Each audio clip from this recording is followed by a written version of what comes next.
बोले श्री कृष्णचंद्र भगवान की जय। ओम नमो ब्रह्मदेवाय गौरताय जगदीताय कृष्णाय गोविंदाय नमो। ओम नमो सुनताय सहस्रमूर्ते सहस्रपादाय शिशिरों फलवारे सहस्रशाखाय कोटे दुःखधारिणी नमः।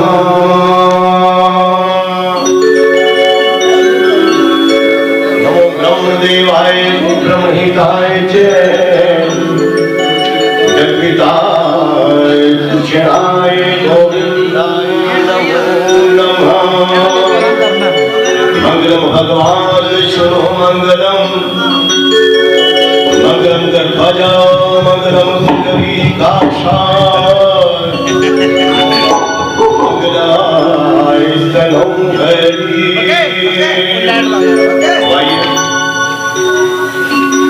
महाराष्ट्र के बुखार के दूसरे सभी ने कथा का सुपार सुनना है, ग्रहण करना है, अपने आप को पवित्र बनाना है। बोले श्री कृष्णचंद्र भगवान की जय। पवन सुत हनुमान महाराज की जय। हाँ जी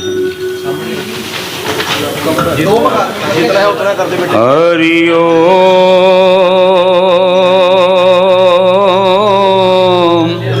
हरि ओम हरि ओम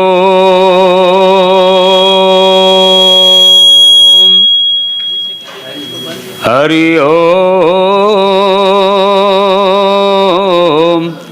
हरि ओम।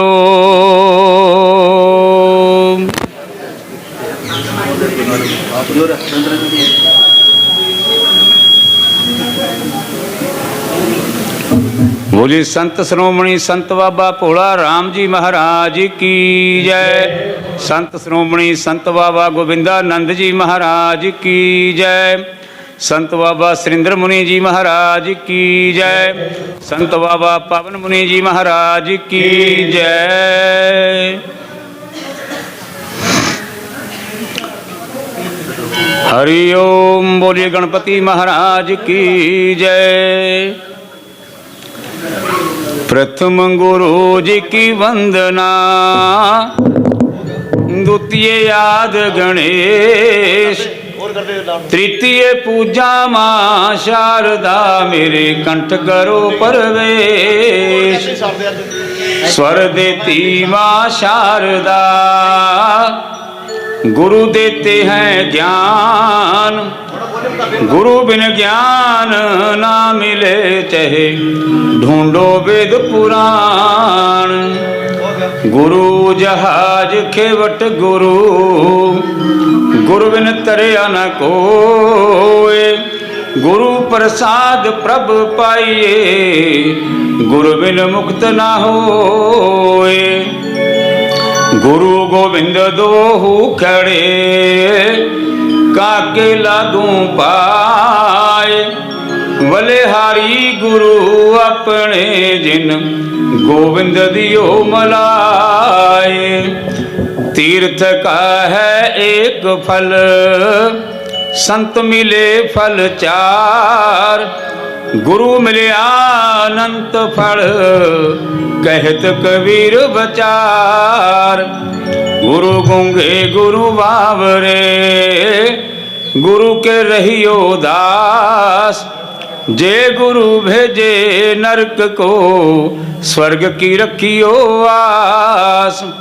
पीपल पूजन में चला, गुरु अपने के साथ।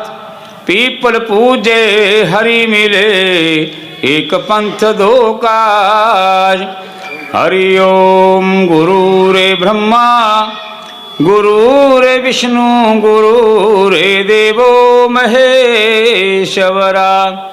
गुरु साक्षात परम ब्रह्म, तस्मै श्री गुरवे नमः। हरि ओम। गजाननं भूतगणाधिसेवितं, कपीत जम्बो फल चारु भक्षणम उमासुतम शोक विनाशकारिकम नमामि विघ्नेश्वर पाद पंकजम। हरि ओम नमो ब्रह्मण देवाय गौ ब्राह्मण हिताय जगदिताय कृष्णाय श्री गोविंदाय नमो नमः। वर्णामर्थ संगानां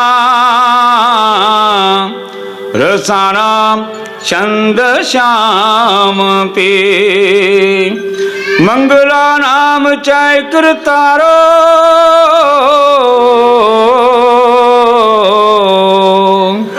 वंदे वाणी विनायको नारायणं नमस्कृत्यं नरं चैव नरोत्तमं देवी सरस्वती व्यास तथा जयामुदीरे। श्री कृष्णाय वासुदेवाय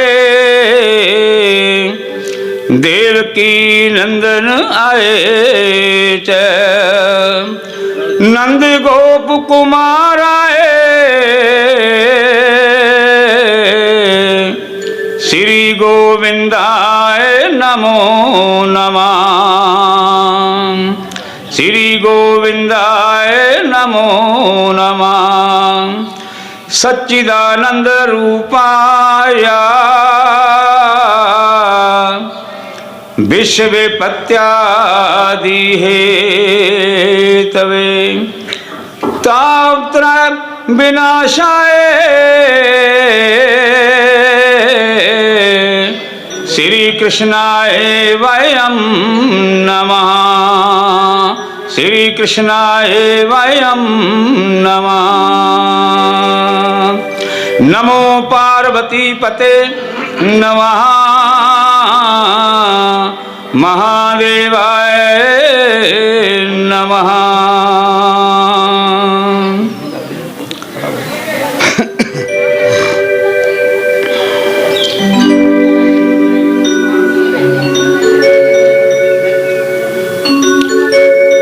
सबने रल के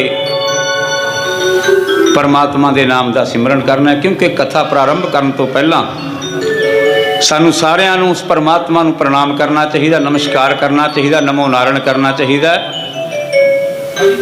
फिर सानू कथा सरवण करनी चाहिए है पंडाल के अंदर बैठ के। सो सारिਆਂ ने अपने परमात्मा के नाम का आपां सिमरन करांगे, सारिਆਂ ने मिल के चलना भाई।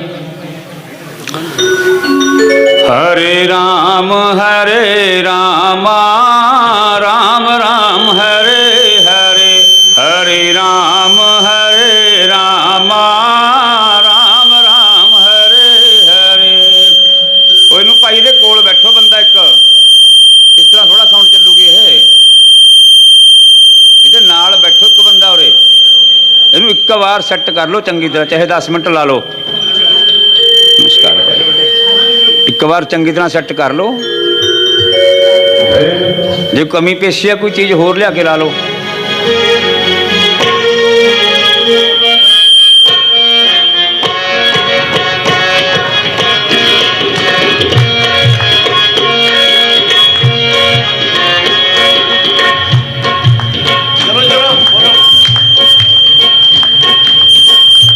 हरे राम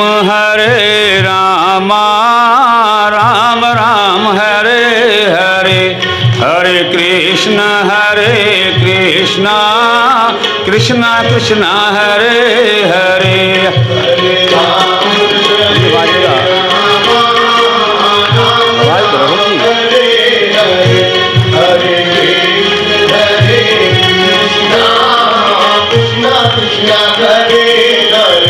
हरे राम राम राम हरे हरे, हरे कृष्ण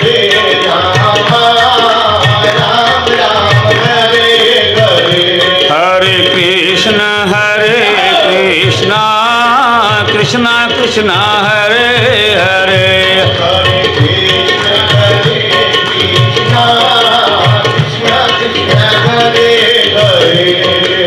श्री कृष्ण गोविंद हरे मुरारी हे नाथ नारायण वासुदेवा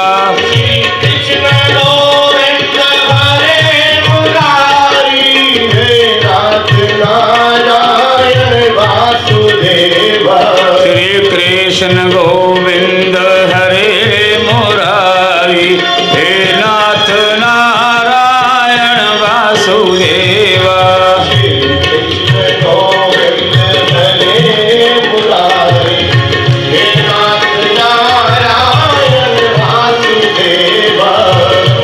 हरे राम राम राम हरे हरे हरे राम राम राम हरे हरे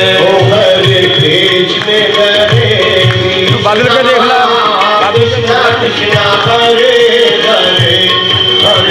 बादल पे देख ला सीधी मारदा जड़े च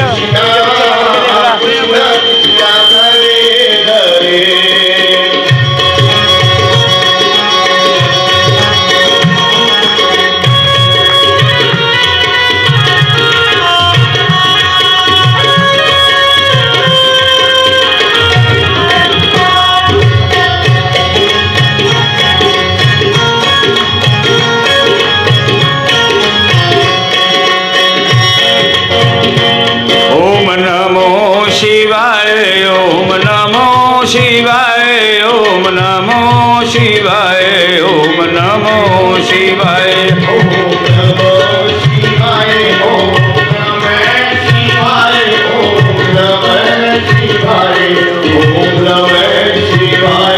ओम नमो शिवाय ओम नमो शिवाय ओम नमो शिवाय ओम नमो शिवाय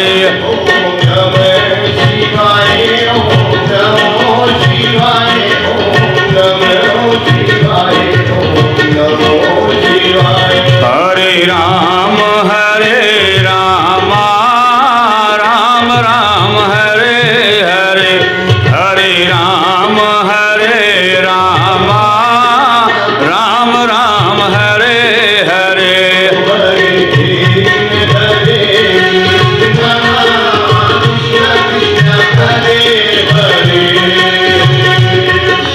कृष्ण कृष्णा कृष्णा हरे हरे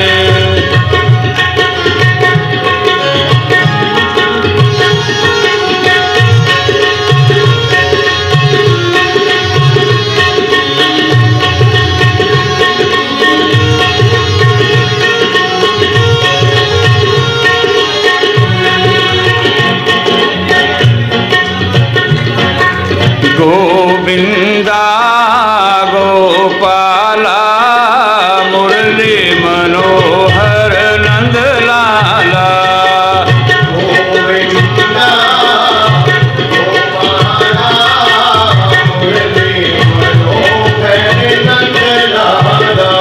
भजो गोविंदा गोपाला मुरली मनोहर नंद लाला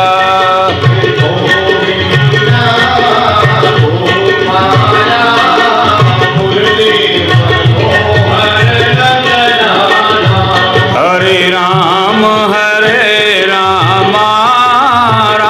राम हरे हरे हरे कृष्ण कृष्णा कृष्णा हरे हरे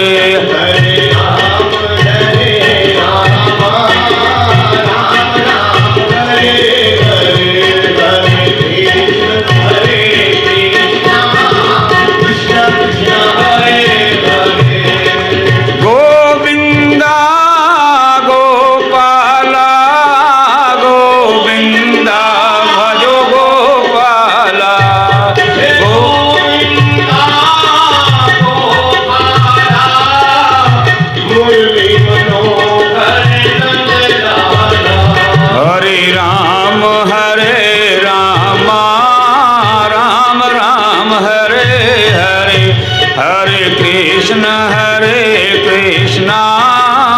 कृष्णा कृष्णा हरे हरे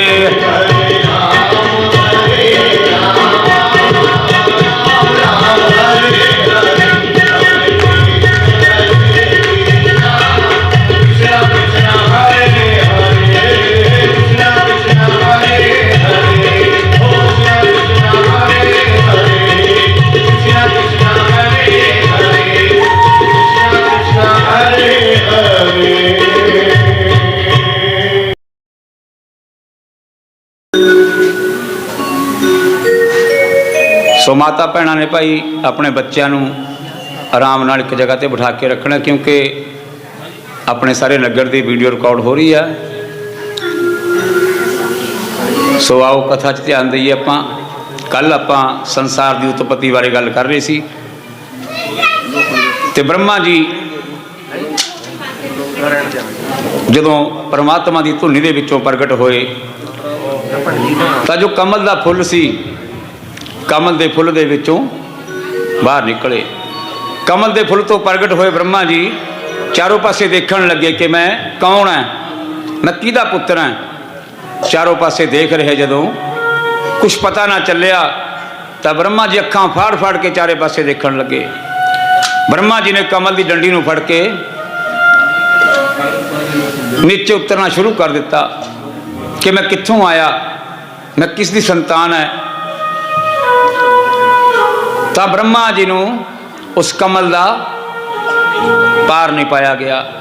ब्रह्मा जी फिर उस जगह ते आ गए ते फिर परमात्मा दी कृपा नाल उन्होंने सृष्टि साजण का काम शुरू किया। परमात्मा दे विचों उन्होंने 5 तत्तां की प्राप्ति हुई। अग्नि, आकाश, पृथ्वी, जल और हवा, ये 5 तत्त इन्हां की प्राप्ति हुई। तो सब तो पहला ब्रह्मा जी ने जदों पैदाइश की एक यक्ष नाम का पुरुष पैदा होया।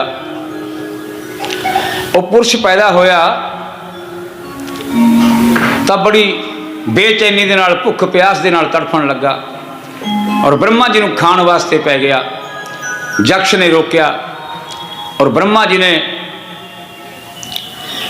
जदों ब्रह्मा जी ने रोकया तो ब्रह्मा जी दे रोकण नाल क्रोध च आ गया। क्रोध दे नाल उस दे विचों एक राक्षस पैदा हो गया। रक्ष नाम दा राक्षस पैदा हो गया। ब्रह्मा जी मन के अंदर विचार करन लगे कि हे तमोगुणी शरीर है, मैं इसका त्याग करके और नवा शरीर धारण करूँगा। ब्रह्मा जी ने जदों उस शरीर का त्याग किया तो फिर भी वह मरे हुए शरीर नूं वो राक्षस खाण लगा। फिर यक्ष ने रोकया, जो मृत्यु शरीर नूं खाण लगे वो राक्षस कहाए और जिन्हां ने उसनूं खाण तो रोकया वो यक्ष कहाए।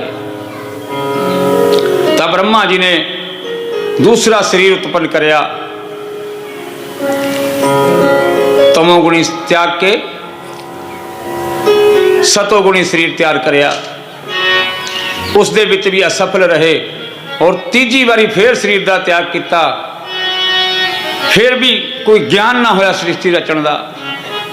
जब कोई ज्ञान ना होया तो ब्रह्मा जी नूं आकाशबाणी हुई कि तू परमात्मा की बंदगी कर, उसका सिमरन कर, भजन कर, तां तू सृष्टि की उत्पत्ति कर सकता है। क्योंकि भगवान की इच्छा तो बिना एक वृक्ष का कदे पत्ता भी नहीं हिलता। तो ब्रह्मा जी ने परमात्मा की बंदगी की। फिर उन्होंने देवतिया की उत्पत्ति की ते मनुख की उत्पत्ति की, इंसान बनाया। मनुख की उत्पत्ति जदों की तो देवते बड़ा प्रसन्न होए। खुद ब्रह्मा जी भी जिन्हों ने सृष्टि पैदा की मनुख नूं तैयार किया, ब्रह्मा जी भी बड़ा खुश होए कि मैं कहे जी अनोखी सृष्टि तैयार की है साडे मनुख की। जदों पहली बार सृष्टि ते आगमन होया तां मनुख की सृष्टि की तां सृष्टि नूं अगे बढ़ाउण वास्ते उन्होंने मनु जी नूं पैदा किया। मनु जी नूं पैदा किया, सृष्टि फिर भी ना अगे बढ़ी। फिर इस्त्री रूप दे विच सतरूपा नूं पैदा किया। ਜਦੋਂ ਸਤਰੂਪਾ ਨੂੰ ਪੈਦਾ ਕੀਤਾ ਤੇ ब्रह्मा जी ने कहा कि भाई तुसी जाओ इस सृष्टि का संचार करो, सृष्टि को अगे बढ़ाओ। सतरूपा ते मनु जी तपस्या करने के लिए जंगल के विच चले गए। बहुत समा तप किया, बहुत समा तप किया। तब भगवान प्रगट हो गए, कहन लगे भाई तुसी मेरा सिमरन किया, भजन किया, दसो तुहानू की चाहिए, वर मंगो। तो मनु ते सतरूपा जी कहन लगे महाराज आप दे वर्गा कि थोड़े जिहा सानू एक पुत्र चाहिए। तो पुत्र का वरदान दे के भगवान कहन लगे भी मेरे वर्गा संसार दे विच तां कोई नहीं है, लेकिन मैं ही अवतार लूँगा। तो सतरूपा और मनु जी ब्रह्मा जी की आग्या नाल, भगवान की आग्या नाल अपने राजकाज दे विच राजकाज करन लगे। कुछ समा बीत्या, 3 पुत्रियां ने जन्म लिया, देवहूति, प्रसूति, अकुति। 3 पुत्रियां ने जन्म लिया, 2 पुत्रां ने जन्म लिया, उतानपाद ते प्रियव्रत, इन्हां ने जन्म लिया। तो काफ़ी समा तप किया परमात्मा, क्योंकि जिन्नी भी संतान चल रही सी वो मनु ते सतरूपा की संतान चल रही सी। अगे उतानपाद जब जवान हो गए, बड़े हो गए, सतरूपा ने मनु जी ने सतरूपा ने मन दे विच विचार की कि पुत्र बड़े हो गए, इन्हों राजकाज करना चाहिए। एक जगह का राज प्रियव्रत नूं दिता और दूसरा राज दूसरे नगर का उतानपाद नूं राज दिता।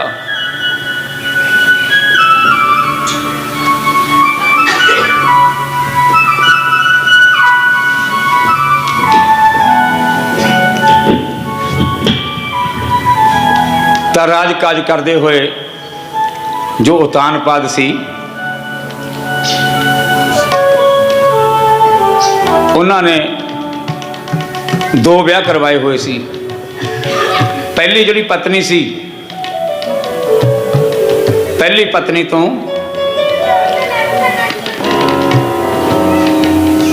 पुत्र जदों ना पैदा होया तो दूसरी पत्नी नाल विआह कराया।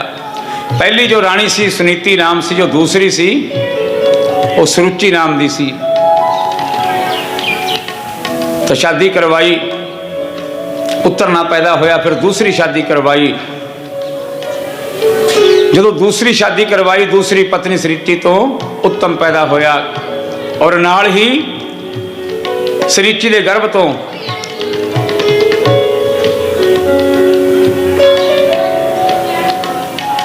उतानपाद प्रियव्रत, ये 2 भरा सी। दोनों तो प्रियव्रत ने राज किया अपने नगर का, उतानपाद ने राज किया दूसरे नगर का। तो उतानपाद के दूसरी पत्नी तो ध्रुव जी पैदा होए। ध्रुव भगवान के प्यारे भगत, जो चंद्रमा के एक बगल दे विच ध्रुव तारा दिखता कई बारी आपां नूं, वो ध्रुव पैदा होए। ध्रुव ने परमात्मा की बंदगी की। किस तरह बंदगी की? जो ध्रुव 5 साल दे सी, उतानपाद जी राजगद्दी ते बैठे हुए सी। उतानपाद राजगद्दी ते बैठे हुए सी। तो जिहड़ी सृष्टि सी, सुरुचि राणी उतानपाद दी, वो नहीं चाहती सी कि ध्रुव नूं गोदी च बिठाया जाए जां गद्दी ते बिठाया जाए। ईर्ष्या करती सी, बहुत ज़्यादा ईर्ष्या। जदों ईर्ष्या करती सी तो एक दिन की होया, ध्रुव जी एक दिन अपने पिता के कोल राजगद्दी के नेड़े चले गए। मन दे विच पिता के प्यार उमड़ आया कि भी मेरा पुत्र है। अपने पुत्र नूं गोद दे विच उठा लिया, उत्तम नूं नीचे उतार दिता और इसनूं गोद दे विच उठा लिया। जदों गोद दे विच उठाया, सुरुचि ने आके गोद दे विचों घड़ीस को सवाल कर नीचे उतार दिता। कहन लगी, तू जे पिछले जन्म दे विच कोई परमात्मा की बंदगी करदा, फिर मेरी कुख तो जन्म लैंदा, फिर तू राजगद्दी ते बैठण दे काबल सी। तू राजगद्दी दे बैठण दे काबिल नहीं, तैं नारायण की बंदगी नहीं की, परमात्मा की बंदगी नहीं की, तू गद्दी ते बैठण दे काबिल नहीं।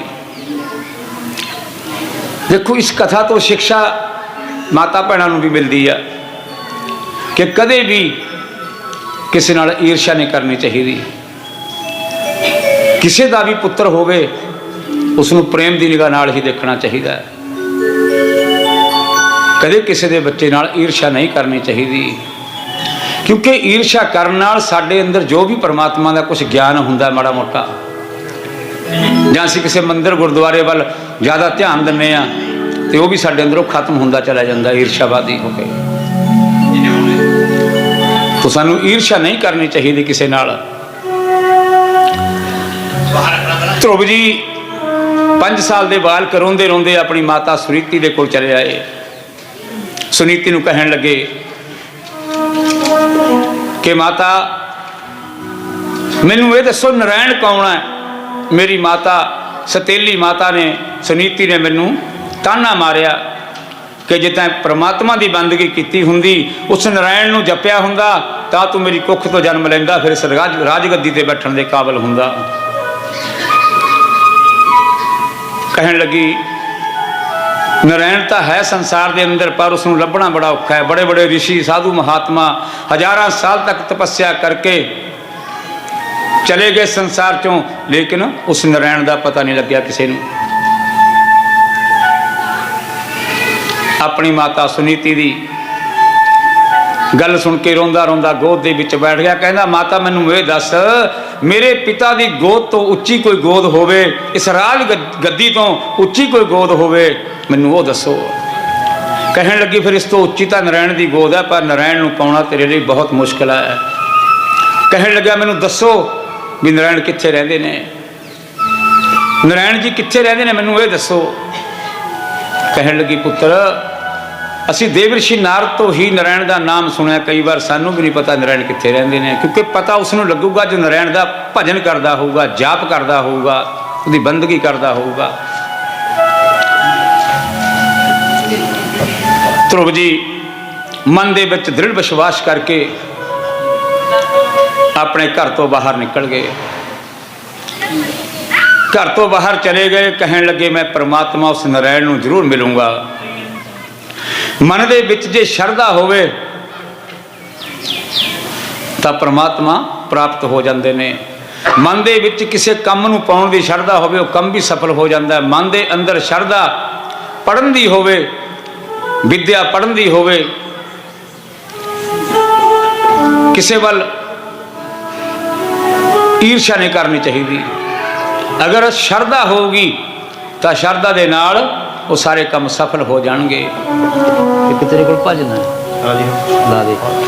सो इस ते एक भजन साडे शास्त्री सुनाणगे।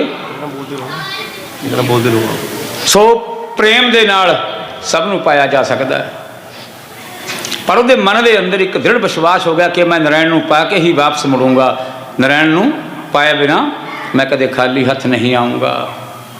अपने घर तो चले जा रहे हैं नारायण नूं पाण दे लई। जे कहते मन विच होवे सच्चा प्यार, फिर प्रभु किवें नहीं पाया जाऊगा। उत्तानपाद के पुत्र ध्रुव जी जदों घर तो बाहर चले जा रहे हैं, अगे रास्ते दे विच नारद जी मिल गए। देवऋषि नारद जी मिल गए तो परीक्षा लैण दे लई ध्रुव दे नेड़े खड़ गए। कहन लगे कि भाई तू कित्थे जा रहा है।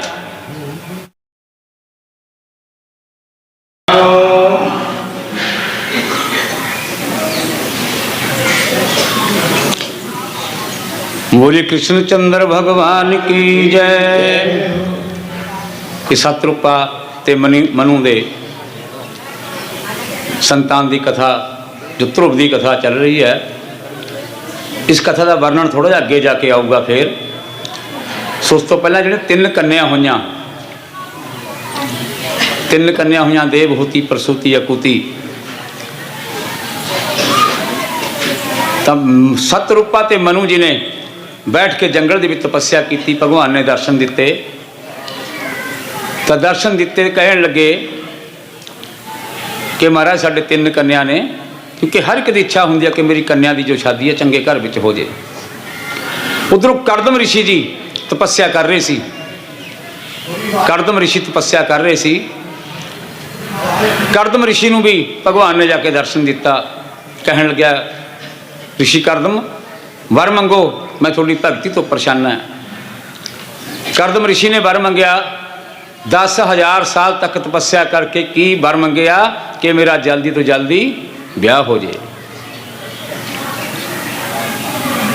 भगवान हैरान हो गए देख के भी इन्ना कठिन तप करते रहे एक शादी वास्ते कि मेरी शादी हो जाए, जल्दी हो जाए। भगवान ने तथास्तु कह के वरदान दिता कि 3 दिन बाद तेरी शादी हो जाएगी। सतरूपा और मनु इस जंगल दे विचों विचरते हुए तेरे आश्रम दे विच आउणगे। जदों तेरे आश्रम दे विच आउणगे और उसी समय उन्हां दा मन प्रभावित हो जाऊगा और तेरे नाल शादी कर देणगे।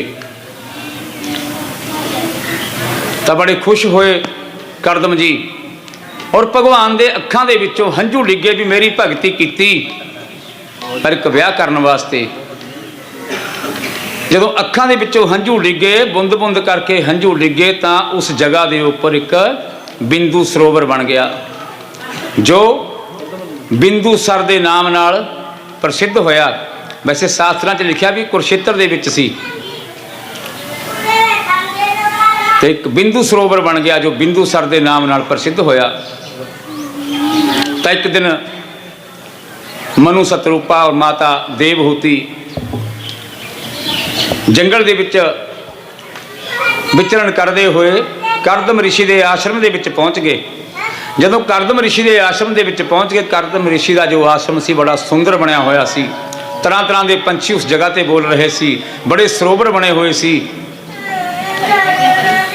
तो करदम ऋषि को जाके बेनती की और करदम ऋषि के नाल देवहूति का विआह कर दिता। तो करदम ऋषि के 9 कन्या होइयां, करदम ऋषि के 9 कन्या होइयां।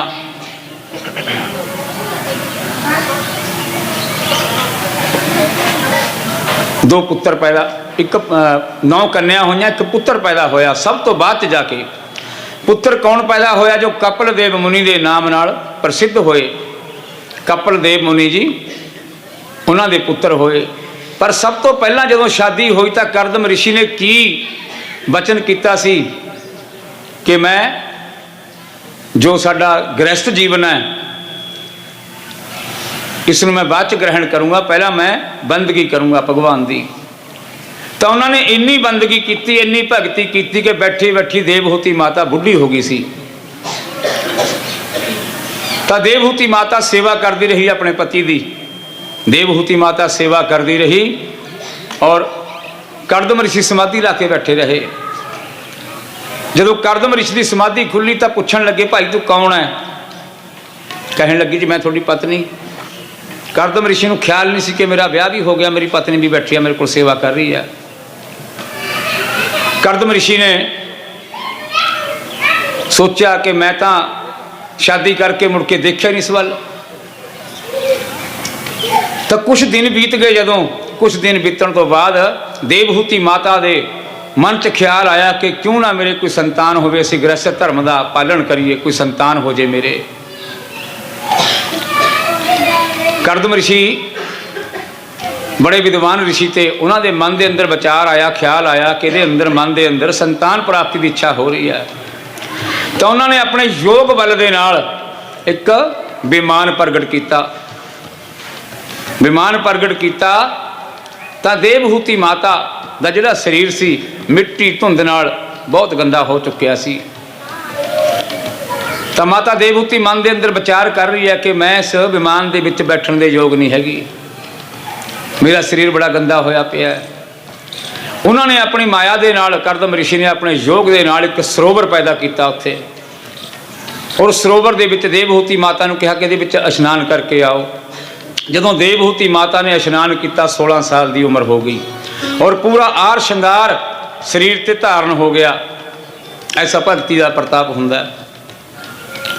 उस तो बाद करदम ऋषि भी उस सरोवर के विच नहा के आए तो उन्हों का शरीर भी जो जवान हो गया।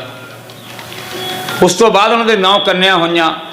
9 ਕੰਨਿਆ ਹੋਣ ਤੋਂ ਬਾਅਦ ਮਨ ਦੇ ਵਿੱਚ ਵਿਚਾਰ ਆਇਆ ਕਰਦਮ ਰਿਸ਼ੀ ਦੇ ਕਿ ਆਪਾਂ ਹੁਣ ਤਪੱਸਿਆ ਕਰੀਏ। ਪਰ ਦੇਵਹੂਤੀ ਮਾਤਾ ਕਹਿਣ ਲੱਗੀ ਕਿ ਆਪਾਂ ਨੇ ਜੋ ਭਗਵਾਨ ਤੋਂ ਵਰ ਮੰਗਿਆ ਸੀ ਕਿ ਸਾਨੂੰ ਪੁੱਤਰ ਪ੍ਰਾਪਤ ਹੋਵੇ, ਭਗਵਾਨ ਨੂੰ ਕਿਹਾ ਸੀ ਤੇਰੇ ਵਰਗਾ ਪੁੱਤਰ ਪ੍ਰਾਪਤ ਹੋਵੇ,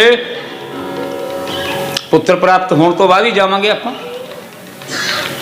ਤਾਂ ਭਗਵਾਨ ਨੇ ਸਾਨੂੰ ਜੋ ਵਰ ਦਿੱਤਾ ਉਸ ਵਰ ਨੂੰ ਪੂਰਨ ਹੋਣ ਤੋਂ ਬਾਅਦ ਆਪਾਂ ਫਿਰ ਜੰਗਲ ਦੇ ਵਿੱਚ ਤਪੱਸਿਆ ਕਰਾਂਗੇ। ਦੇਵਹੂਤੀ ਮਾਤਾ ਦੇ ਵਿਚਾਰਾਂ ਨੂੰ ਮੰਨਦੇ ਹੋਏ ਕਰਦਮ ਜੀ ਨੇ ਗ੍ਰਹਿਸਥ ਧਰਮ ਸ਼ੁਰੂ ਕੀਤਾ ਔਰ ਉਸ ਦੇ ਅੰਦਰ ਉਹਨਾਂ ਨੂੰ ਇੱਕ ਪੁੱਤਰ ਦੀ ਪ੍ਰਾਪਤੀ ਹੋਈ ਜਿਨ੍ਹਾਂ ਦਾ ਨਾਮ ਕਪਲ ਦੇਵ ਜੀ ਰੱਖਿਆ ਗਿਆ। ਬੋਲੀਏ ਕਪਲ ਦੇਵ ਮਹਾਰਾਜ ਕੀ ਜੈ। ਕਪਲ ਦੇਵ ਭਗਵਾਨ ਦਾ ਹੀ ਅੰਸ਼ ਸੀ, ਬਹੁਤ ਵੱਡੇ ਰਿਸ਼ੀ ਹੋਏ ਨੇ ਕਪਲ ਦੇਵ, ਜਿਨ੍ਹਾਂ ਦੀ ਕਥਾ ਬਾਅਦ ਦੇ ਵਿੱਚ ਵੀ ਆਊਗੀ। ਕਪਲ ਦੇਵ ਜੀ ਬਹੁਤ ਵੱਡੇ ਮੁਨੀ ਹੋਏ, ਰਿਸ਼ੀ ਹੋਏ, ਜਿਨ੍ਹਾਂ ਨੇ ਉਸ ਗੋਬਿੰਦ ਨੂੰ, ਉਸ ਪਰਮਾਤਮਾ ਨੂੰ ਪਾ ਲਿਆ।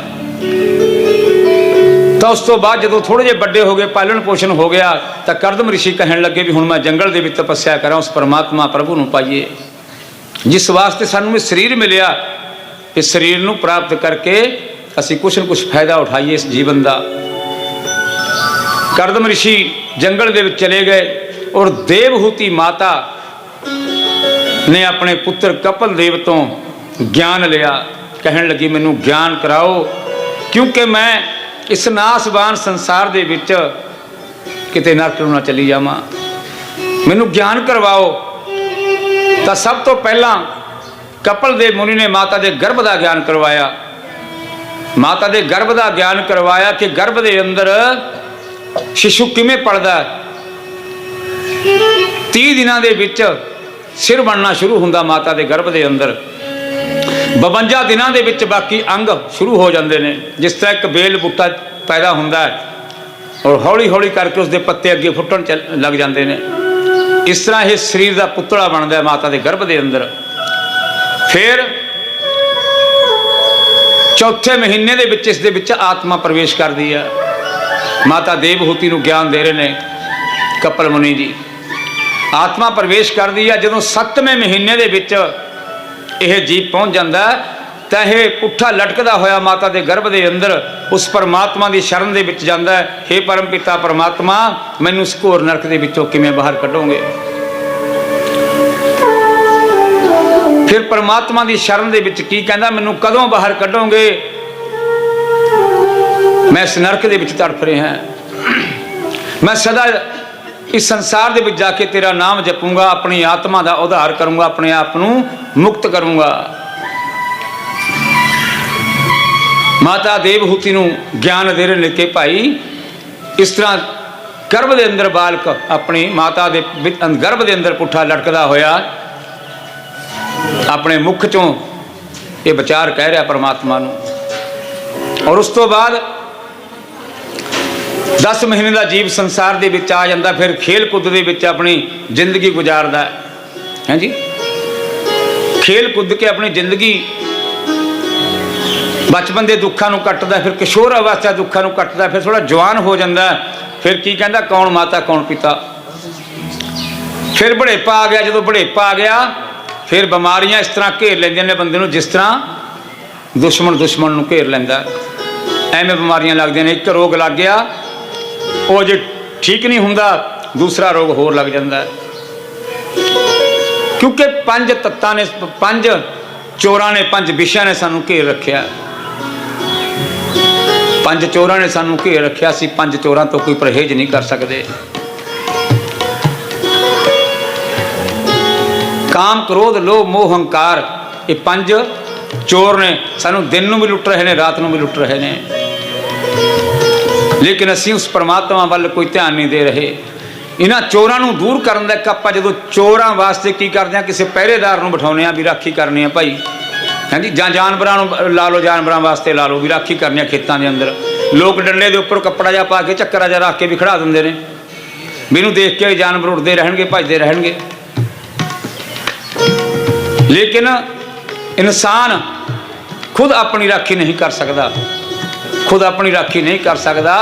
ਇਹ ਕਪਲ ਮੁਨੀ ਜੀ ਕਹਿ ਰਹੇ ਨੇ ਮਾਤਾ ਦੇਵਹੂਤੀ ਨੂੰ ਕਿ ਸੰਸਾਰ ਤੋਂ ਆਜ਼ਾਦ ਹੋਣ ਵਾਸਤੇ तो उस पार ब्रह्म परमात्मा का ध्यान करना पऊगा, ना पंजा चोरां तो बचना पऊगा। सो इस दे निमित्त दो पंक्तियां याद आ गई, आप सारे रल के गुणगुणावांगे। अरे पांच ठगों ने ठग ली कब राम जपागी बगली, पांच ठगों ने ठग ली कब राम बजागी पगली,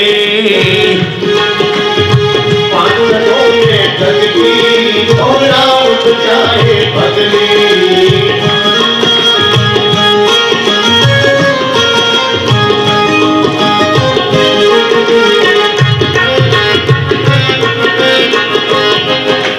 ठगली पांच ठगों ने ठगली, ठगली पांच ठगों ने ठगली, पांच ठगों ने ठगली कब राम बजागी बगली, तू पांच ठगों ने ठगली कब राम बजागे पगली।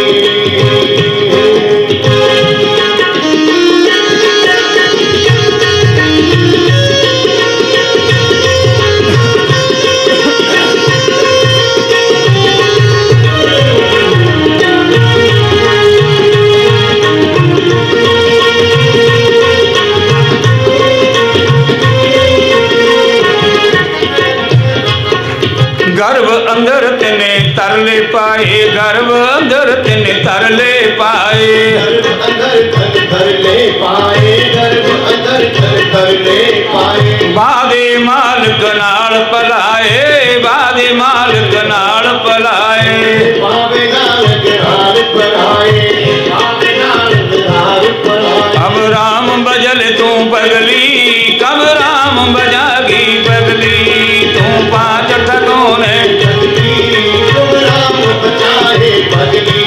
अरे ठगली पांच ठगों ने ठगली, ठगली पांच ठगों ने ठगली, पांच ठगों ने ठगली कब राम बजागी पगली, तू पांच ठगों ने ठगली कब राम बजागे पगली।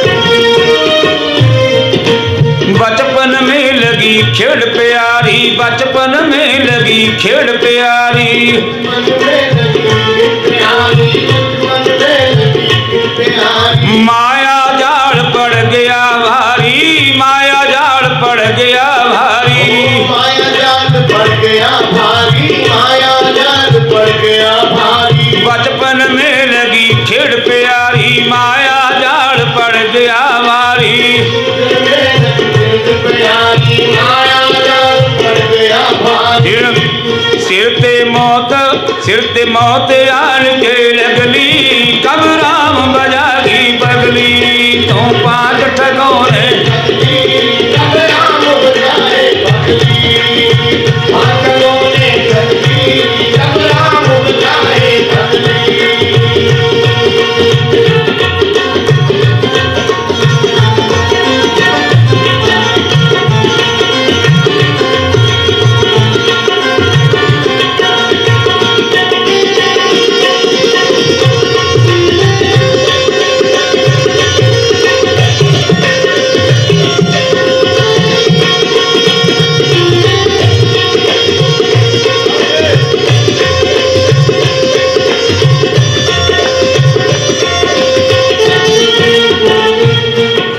काम क्रोध मोह लोभ हंकारा, काम क्रोध मोह लोभ हंकारा, काम क्रोध मद लोभ हंकारा, काम क्रोध मद लोभ हंकारा। काम क्रोध मोह लोभ हंकारा, झूठा है सब जगत पसारा, काम क्रोध मद लोभ हंकारा, झूठा है सब जगत पसारा। अब राम भजन मां लगली कब राम बजागी पगली, तो पांच ठगों ने कब राम बजाए पगली, पांच ठगों ने ठगली कब राम बजाए पगली।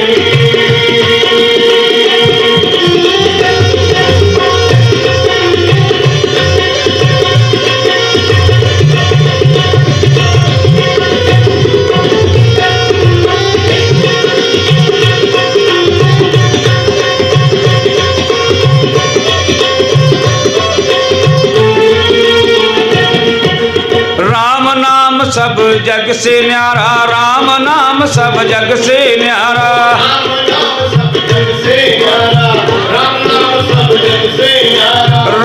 नाम सब जग से न्यारा, राम नाम सब जग से न्यारा। राम नाम सब जग से न्यारा, राम नाम सब जग से न्यारा। कर देगा तेरा पार उतारा, कर देगा तेरा पार उतारा। कर देगा तेरा पार उतारा, कर देगा तेरा पार उतारा। अब राम नाम को भजली, कब राम बजागी पगली। तो पांच ठगों ने ठगली, अब राम बचाए बदली। ठगली पांच ठगों ने ठगली, ठगली पांच ठगों ने ठगली। पांच ठगों ने ठगली, कब राम बजागी पगली। तो पांच ठगों ने ठगली, अब राम बचाए बदली।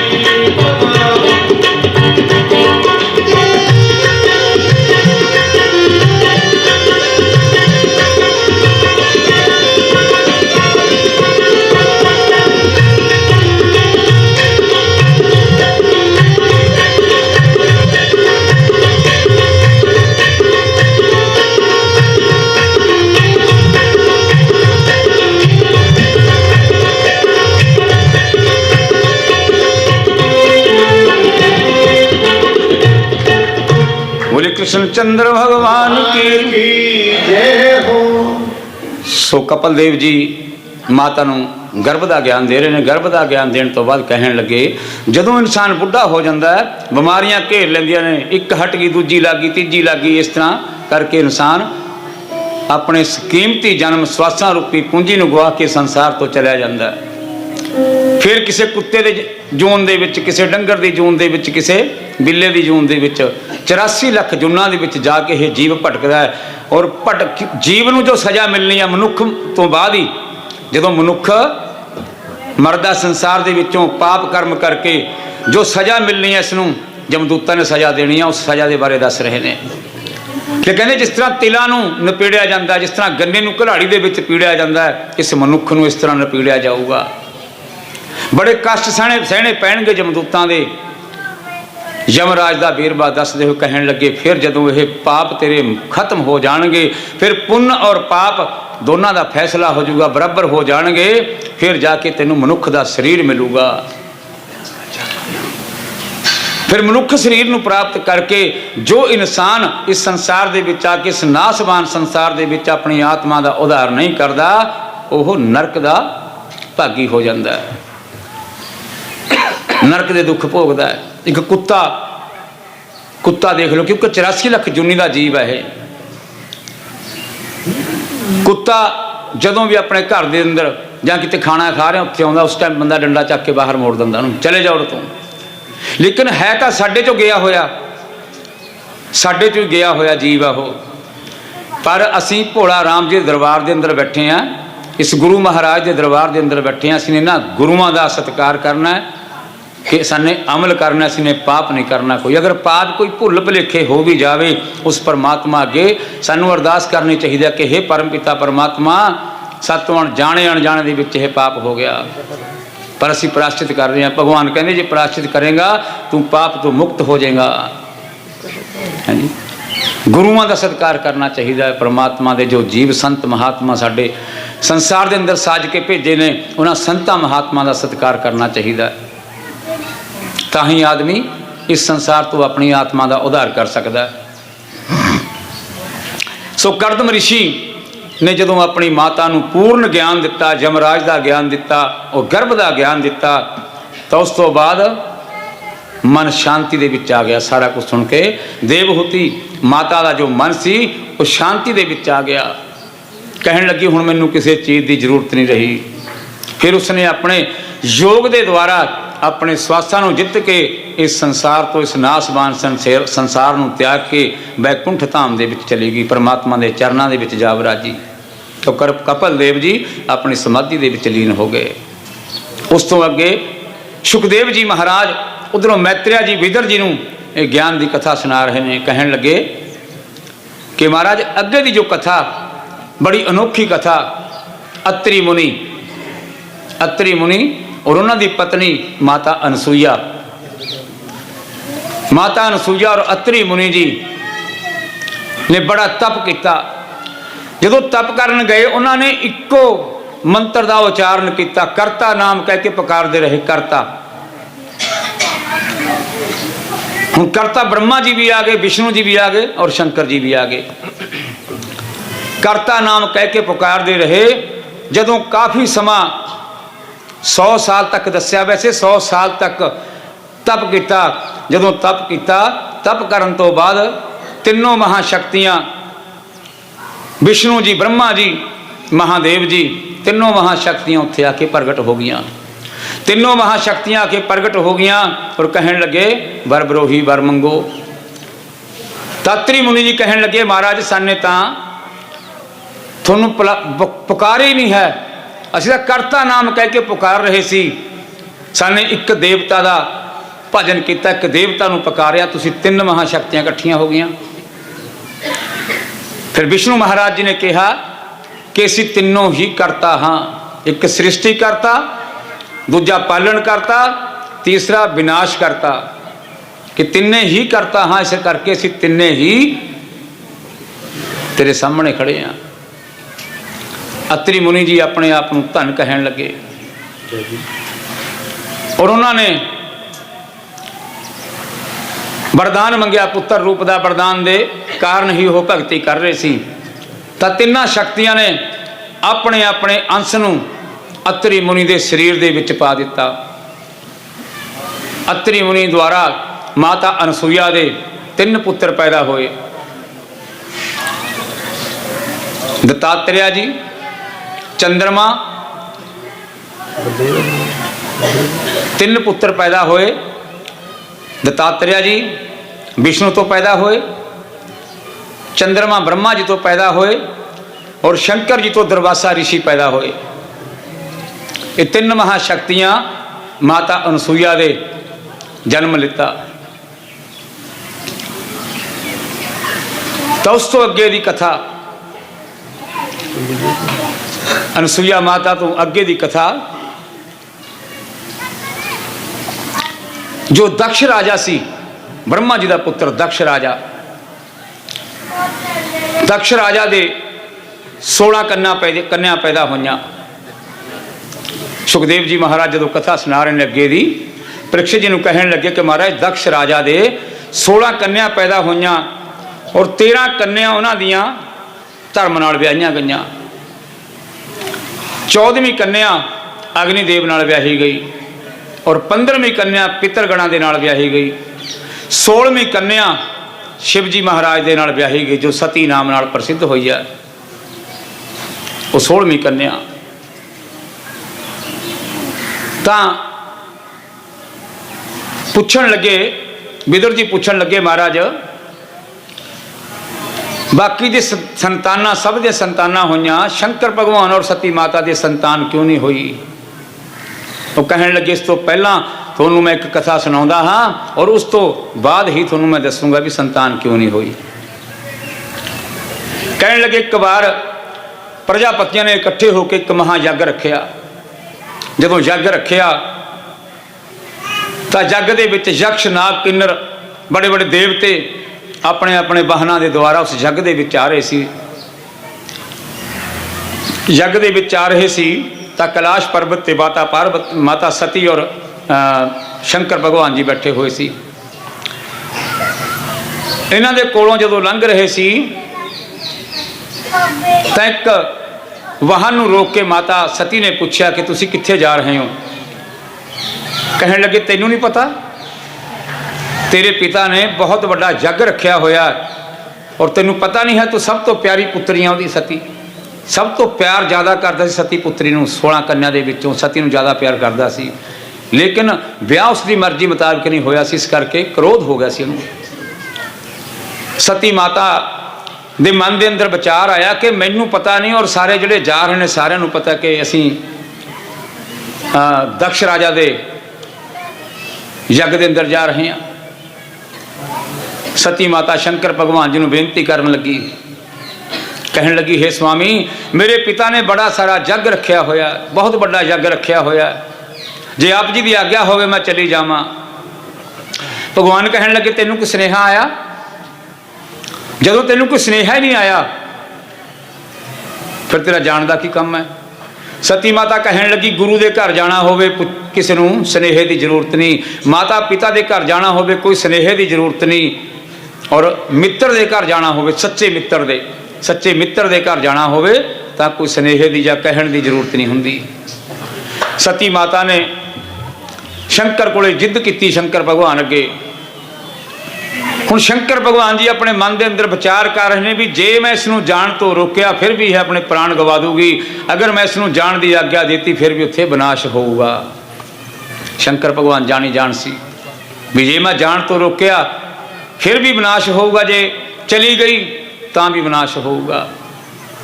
जदों सती माता के बार बार कहण ते ना रुकी, जदों आपां फेरे कराउने, देखो ब्राह्मण फेरे कराउंदा ना, कहना तैं अपने पेकिਆਂ ਦੇ 7वां वचन, 7 वचनों के विच एक वचन हुंदा है, ओह 4 वचन लड़के दे हुंदे ने, लड़का अपनी पत्नी वास्ते वचन कर रहा है, कहना भी मेरे तो मेरी आग्ञा तो बिना तैं अपने पेकिਆਂ ਦੇ घर नहीं जाना, तेरा कल नूं भाई मिलना जे, मैं बाजार गया होया तू अपने भाई के मोटरसाइकिल पर बैठ के अपने घर में चली जावें, ये नहीं होना चाहिए। उहदे 7 वचन कबूल किए, लेकिन कहना मेरे 4 वचन ने, मेरे 4 वचनों के विचों ये वचन मेरा तेनों मंजूर करना पऊगा। इस करके ही आप कहने भी अपने पति की आग्ञा तो बिना कदे भी घर तो एक पैर पटना नहीं चाहिए।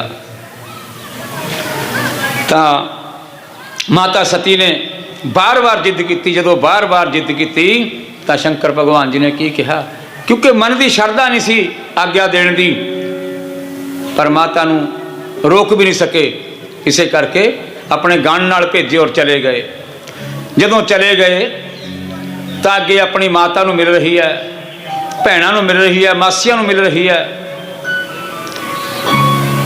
सती माता नूं देख के राजे दक्ष ने मुख परे नूं कर लिया, क्योंकि मन खुश नहीं होया अपनी धी के घरे आउण ते, मन नहीं खुश होया, अपमान हो गया सती का। सती ने कहा मेरा अपमान हो गया, अपने पिता के कोल चली गई।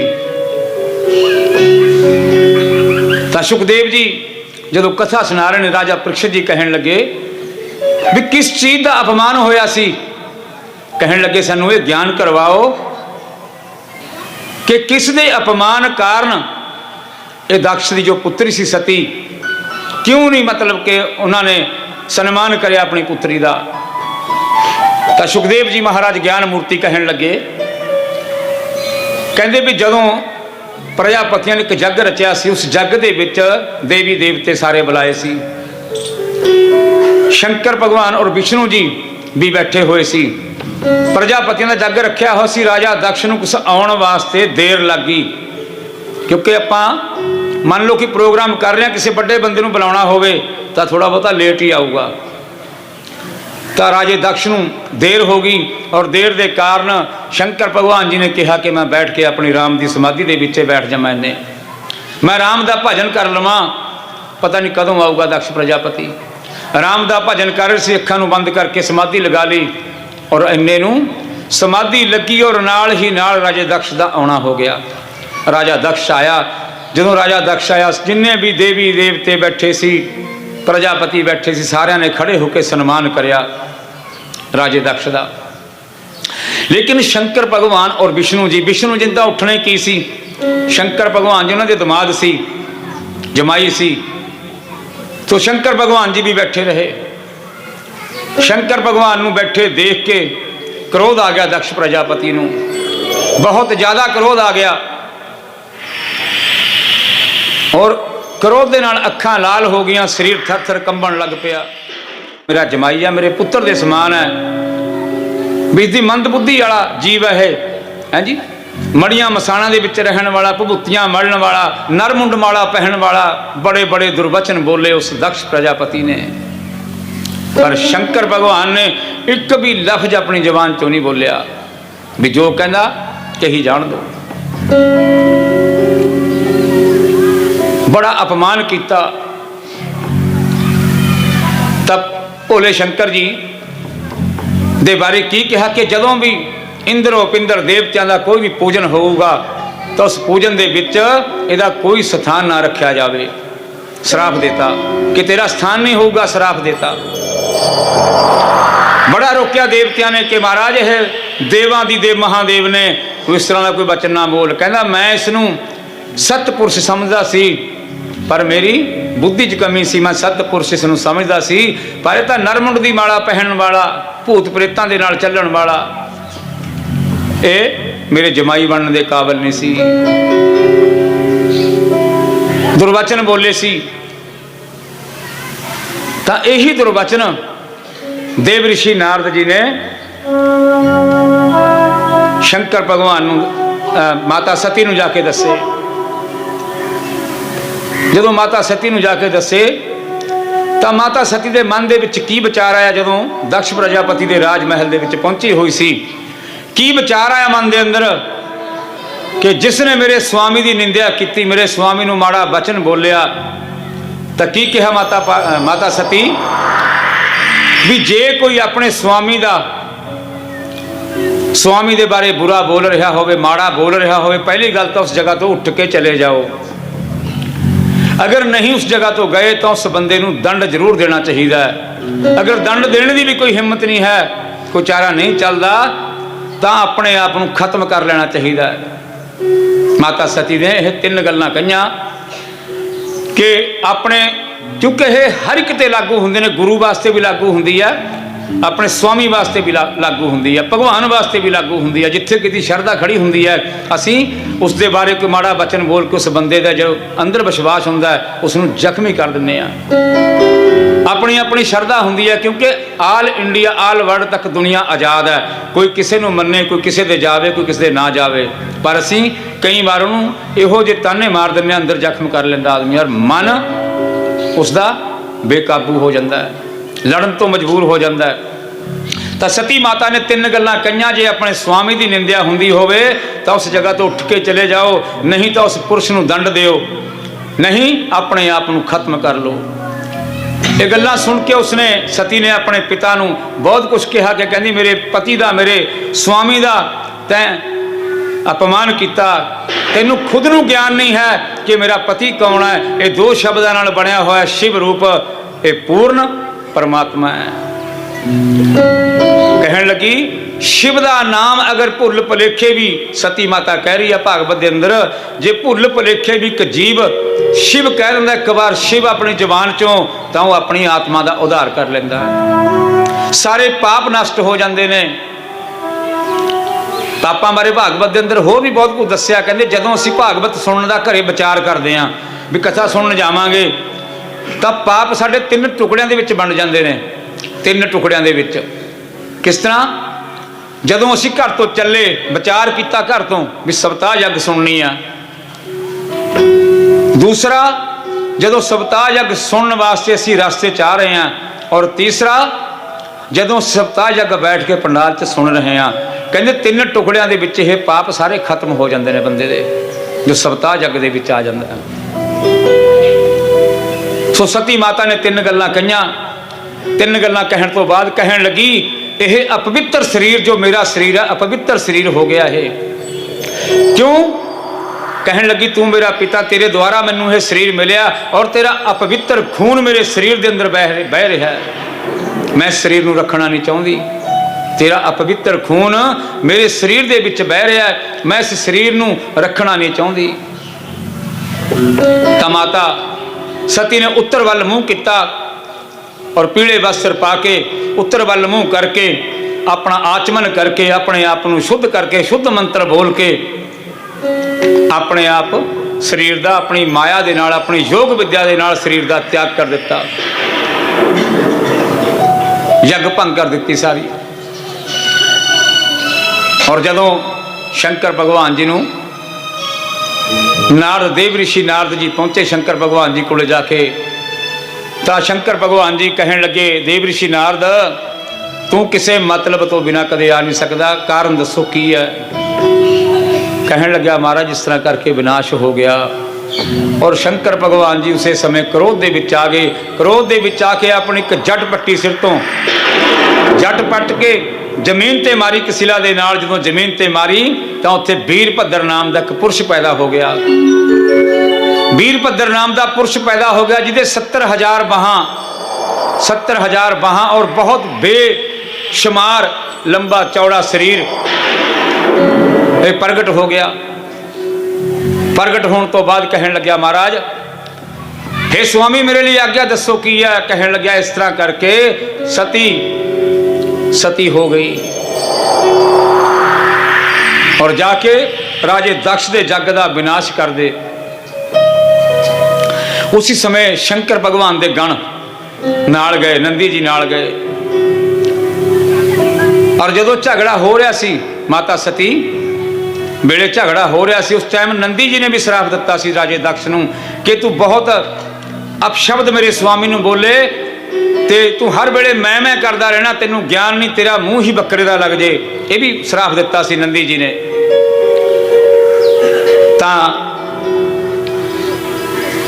वीरभद्र जदों चले और नाल गण चले गए, उस समय इन्नी धूड़ उड़दी जा रही सी तां राजा दक्ष दे जिन्ने भी यज्ञ मंडप दे विच बैठे सारिਆਂ ने विचार किया कि कोई नेरी आ गई, जिहड़ा इन्ना गर्दा चढ़ गया उत्ते।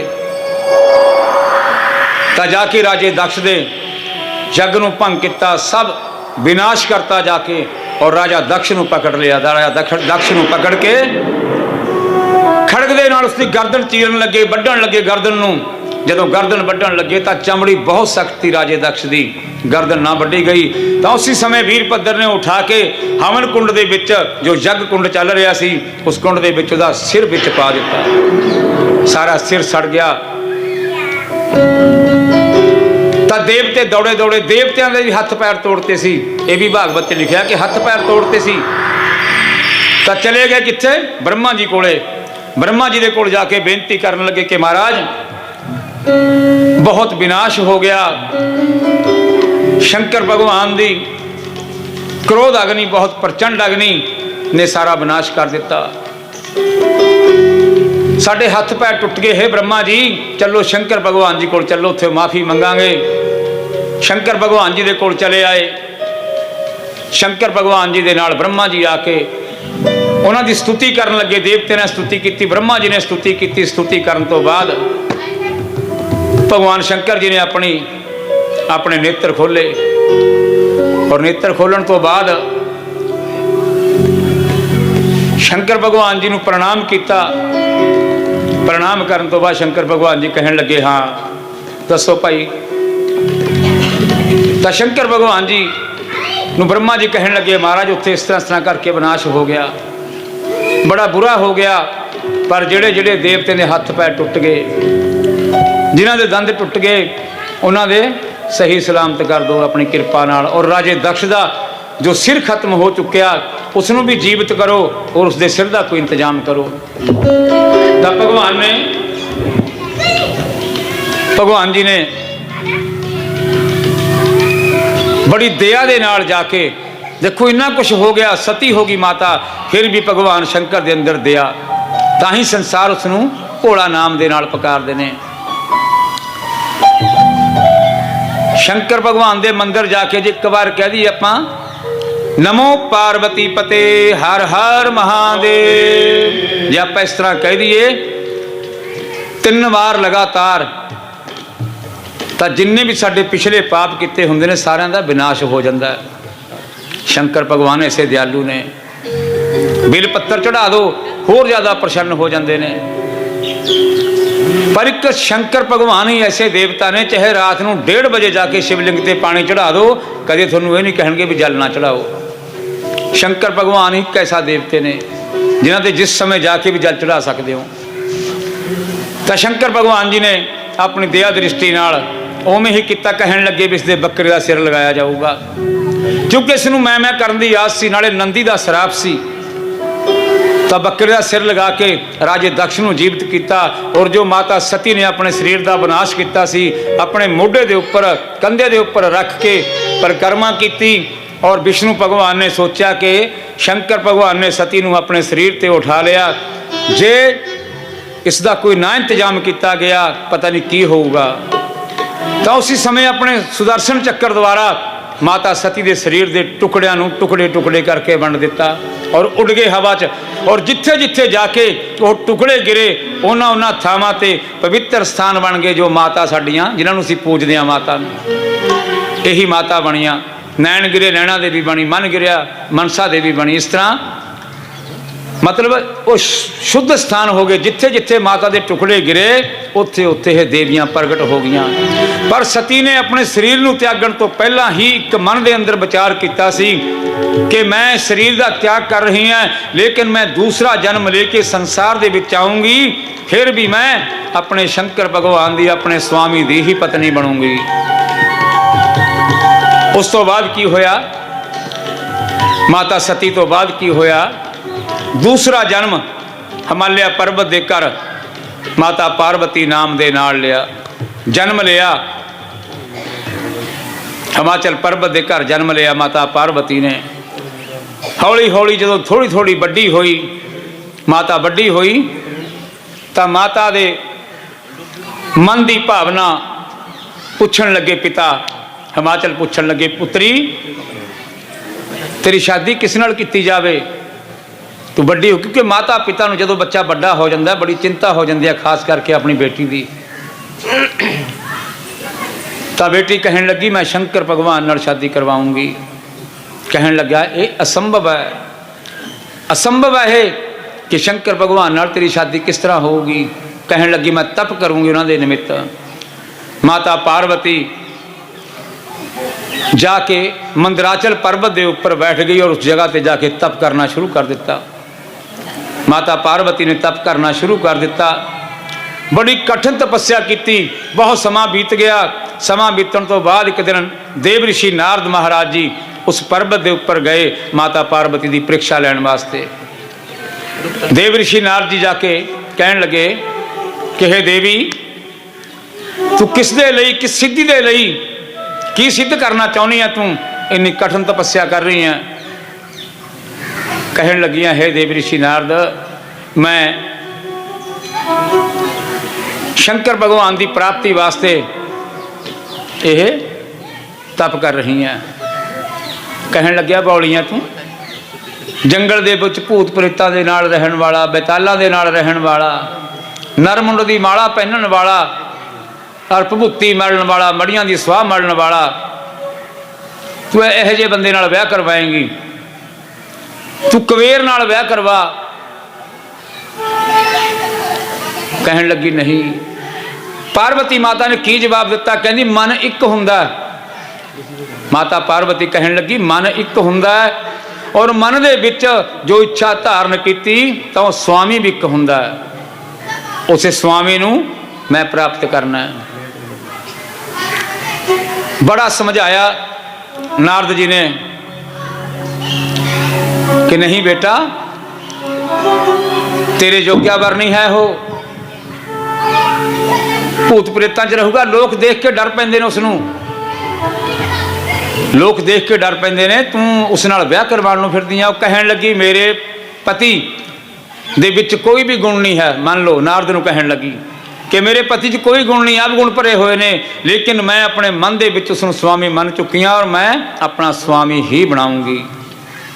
नारद जी ने धन कह के माता पार्वती नूं प्रणाम किया और शंकर जी कोल जाके उन्होंने सुनेहा दिता कि माता पार्वती हिमालय के घर के अंदर जन्म लैके मंदराचल पर्वत के उपर अपनी तपस्या कर रही है